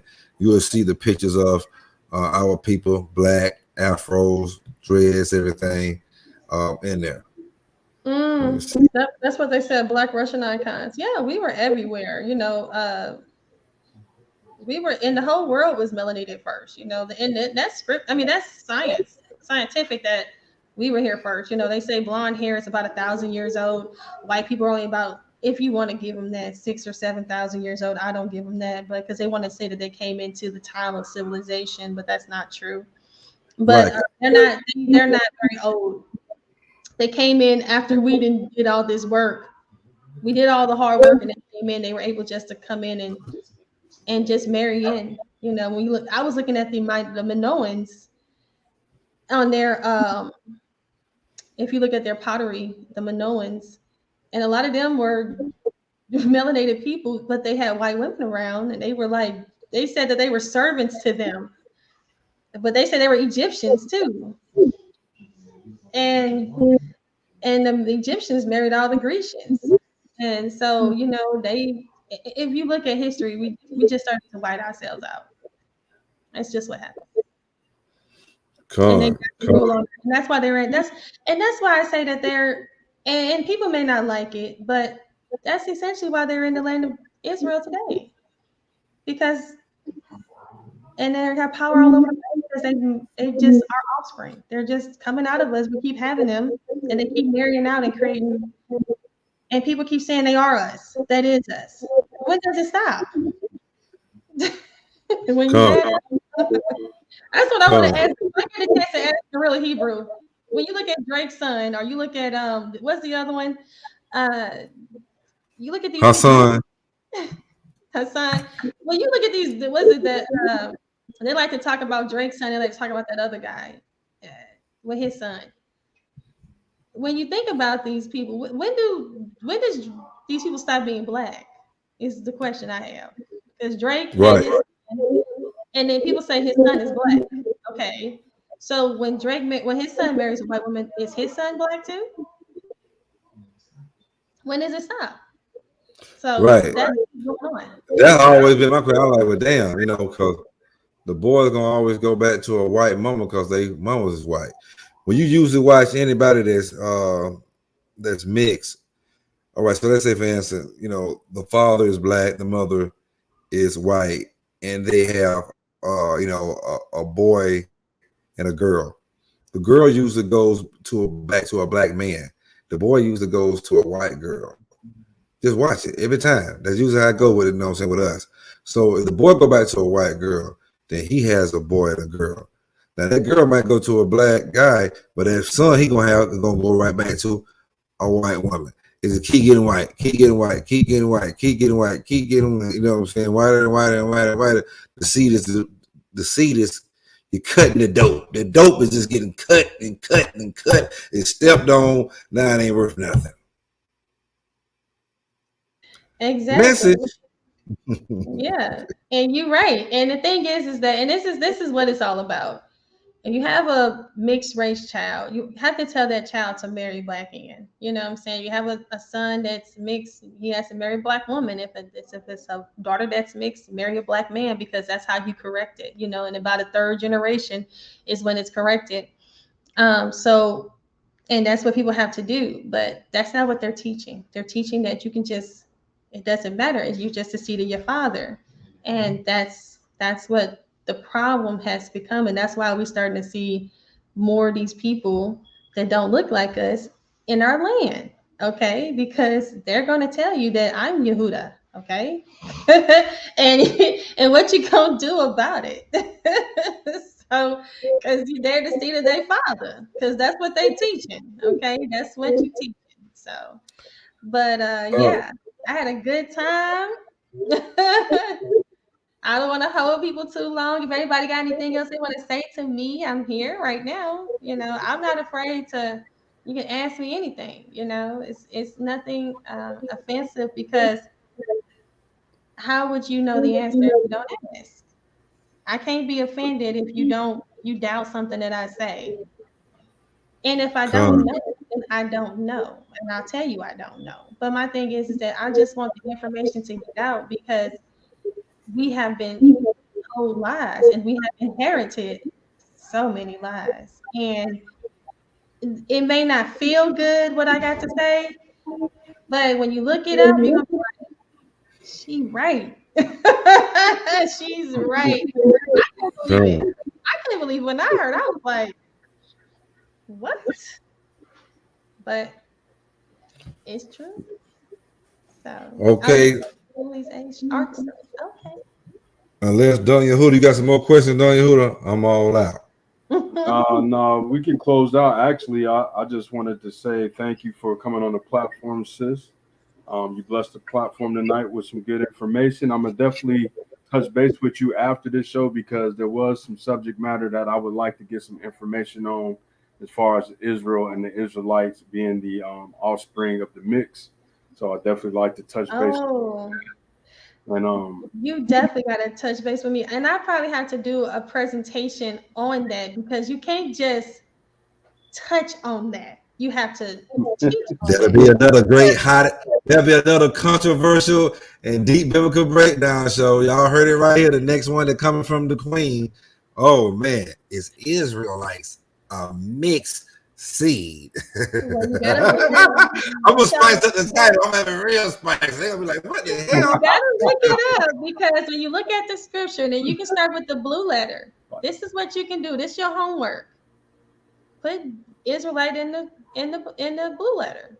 Just put it in there. That's all you got to do, and you're gonna see what comes up. And then put children of Israel in the blue letter, and you're gonna see what comes up. And what's gonna come up is it's gonna show you Paul. And you know, somebody had something to say about Paul. Paul was an Israelite, but Paul goes back to Greek. So people say that Paul was a real Israelite, and then he just spoke Greek, or his parents were like us, like we are Black Americans, and he was no, Paul. They say he was an Israelite. So when you look at the definition of an Israelite, it says that they go back to a Canaanite. And so why is Paul called an Israelite, but everybody else is called a child of Israel? And you didn't do a breakdown on your channel yet, huh? This is the first time I actually came out and said this, y'all. I've been knowing this for a while, and I hold back because I know that my people get mad and they're not ready. But I'm starting That's a great show for controversial. Here first. Series. I want to make people uncomfortable. I want to make people uncomfortable. Look into it. That's why they're on their chart. That's why they use the term Israelite. Because everybody come to me, when you look at the term, guys, they're trying to branch them in. That's what they're doing. Because when you look at the Bible, and this is King James, children of Israel is what we're called. When you look at Israelite, it's only a certain people. You only mention like 2 or 3 times in the Bible, and they're all a mixed race. Okay? So when you look at them and you look at the people that they're putting on their chart, it makes sense. They know what they're doing. They know what they're doing. They're smart. And when I looked at it, I was like, oh, you got me. But they didn't get me because I caught them. But that's what's going on. We are the children of Israel. And the Israelites are mixed race. And that's why you see all these mixed race people all up and down your chart. So we're going to have a conversation about it. And I'm going to have to show and prove and go back to because people always tell me Israelites are Canaanites and the Canaanites were Black. Because if the Canaanites weren't Black, then that means the Israelites were white. And I was like, I just look at them and I just go, you know, I had a person wanted to debate me on that. And once I broke that down to them, they didn't want to debate me no more. The debate didn't somebody say half oppressed, half oppressor. And that's why descriptions of Deuteronomy 7:3 exist. That's why they exist, because they are a stumbling block. They are there to that's gonna, you know, because people gonna be like, that's us. I do that. I have a problem. My husband be like, that's the mixed people, they not us. I be like, well, I got friends that are mixed. I got people that support me that are mixed. Don't do that to them. So it's a stumbling block. They have a stumbling block, and we have a weakness to them because because they're partially us, but that's our fault, and that's why we have a problem. Because that's why they have this leg in and leg out, and that's why they rule over us. They're the ones with this brown paper bag test. That's where it came from. It came from Nixon. Yeah, it's funny you say that because just on my last comment that this sounds eerily familiar to the Owaspy gangs. Understanding the Owaspy that the Levites or the Leviticans in that book are hangerons and not really of Israel, if I'm recollecting that correctly. But if Cosmic Cal ain't here, he'll probably expound on it one day. But yeah, it sounds very similar. So there may be some very, very deep truth to that, sis. And I just ask you guys to just look it up in the blue letter and just do your research. There is something called the Nephidim, the Nephidim. Excuse me, it's called the Nephidim. Not too many people know who the Nephidim are, but the Nephidim were temple work. They were the Gibeonites, and the Gibeonites were Amorites. Okay, they've changed their names. They tried to trick. They tried to trick Joshua, and he found. Remember, he was confused. He was like, "Hold on, these people they changed their clothes. They tried to act like they were poor, and they tried to act like they came from a long try to tell they came from like a long voyage. They had these old clothes, these old shoes, and he was like, it was like moldy bread. It was like, oh, we're from we're supporters of you, and we was on this long voyage. So they lied, and so what ended up happening is he cursed them to be water carriers and temple workers. Well, these Nephilim actually worked in our temple. These Canaanites worked in our temples, and what happened? They ended up getting converted and ended up marrying the children of Israel. They ended up getting married, and they actually was in our temples. So I like to say that that's kind of how these people in that land, these so-called Jews, got our information because of the Nephilim. That's another thing you guys got to look into. These Nephilim, they worked with the Levites. They worked hand in hand with the Levites within the temples, and they married these. They converted over and they married them, and they became one. So they always marrying Canaanites. They always are marrying Canaanites, and if the Canaanites were indeed black, then they would be black in the land, because the people who we don't like are Shem. We don't like Shemitic. Black on black crime exists, and it's Shem on Shem crime. Like, you look at the Shemites in Africa, black people, they don't like them. We don't like them. We don't have had nothing to do with them. Yeah, their Shemites are all in Africa, so that's where they are. But they demonize them as Hamites, and they don't want to have nothing to do with them. They turn their noses up at those people, and they go like, those ain't us. But the people who are not us for real, those are the ones that you want to deal with. But it's like I said, we can talk about this, and I can show actual scripture. They can't let go. They can't let go. They just want to have somebody else they've got to have somebody else that's on our side, man. No, you got you. Gather together, nigga. You know what I'm saying? Gather together, Negroes. Gather together. Yeah. That should be a good show. That should be a good show. Yeah, Asher. Yeah. Somebody said Assyrians. Yes, Asher. The Assyrians, they had us in captivity. They Shems. That's Shem on Shem on Shem. The Assyrians were Shem. We don't like each other. I mean, look at what, and I'm gonna leave you guys with this. Jonah, okay, who was supposed to go down to Nineveh, right? Nineveh, he's supposed to give the word to the Assyrians. He'd rather die. You remember? He'd rather die than to give them the word. The Most High had to. He was on the boat with the Phoenicians. He was on the boat with the Canaanites. Mind you, he was on the boat with the Canaanites. He was with them. He was supposed to went to Nineveh, which is the Assyrians, and he didn't want to, so he was trying to go away. So the Most High ended up causing this big old huge storm, and that's when the whale. And he said, "Well, shoot, I guess I'm just getting ready to die." He didn't want to give the word to the Assyrians. So that's how deep we have this hatred for each other. It's been going on for thousands of years. I found it very interesting to see that. You can tell it's deep rooted and spiritual. It's a spiritual hate and battle. You know what I'm saying? With them. But y'all do me a favor. Y'all go subscribe to the Queen channel. She got great content. I think she just got monetized. Go over there, show her some love. Subscribe to her channel. Subscribe to this channel. Hit the like button. Also, like I say, she's coming back. She's coming back with a controversial one. So y'all get ready for that. Get ready tomorrow for Cosmic Queen Chaos. of controversy, huh? Queen of controversy over here. Right. And and that's what I wanted to make. I wanted to make a series that, Israelites, you know what I'm saying, with good knowledge could come on and everything could be controversial. Like, people tired of the same old breakdowns. Let's get controversial. That's iron sharpen iron. What's the worst that have to come? Come on. We just learning. We're learning.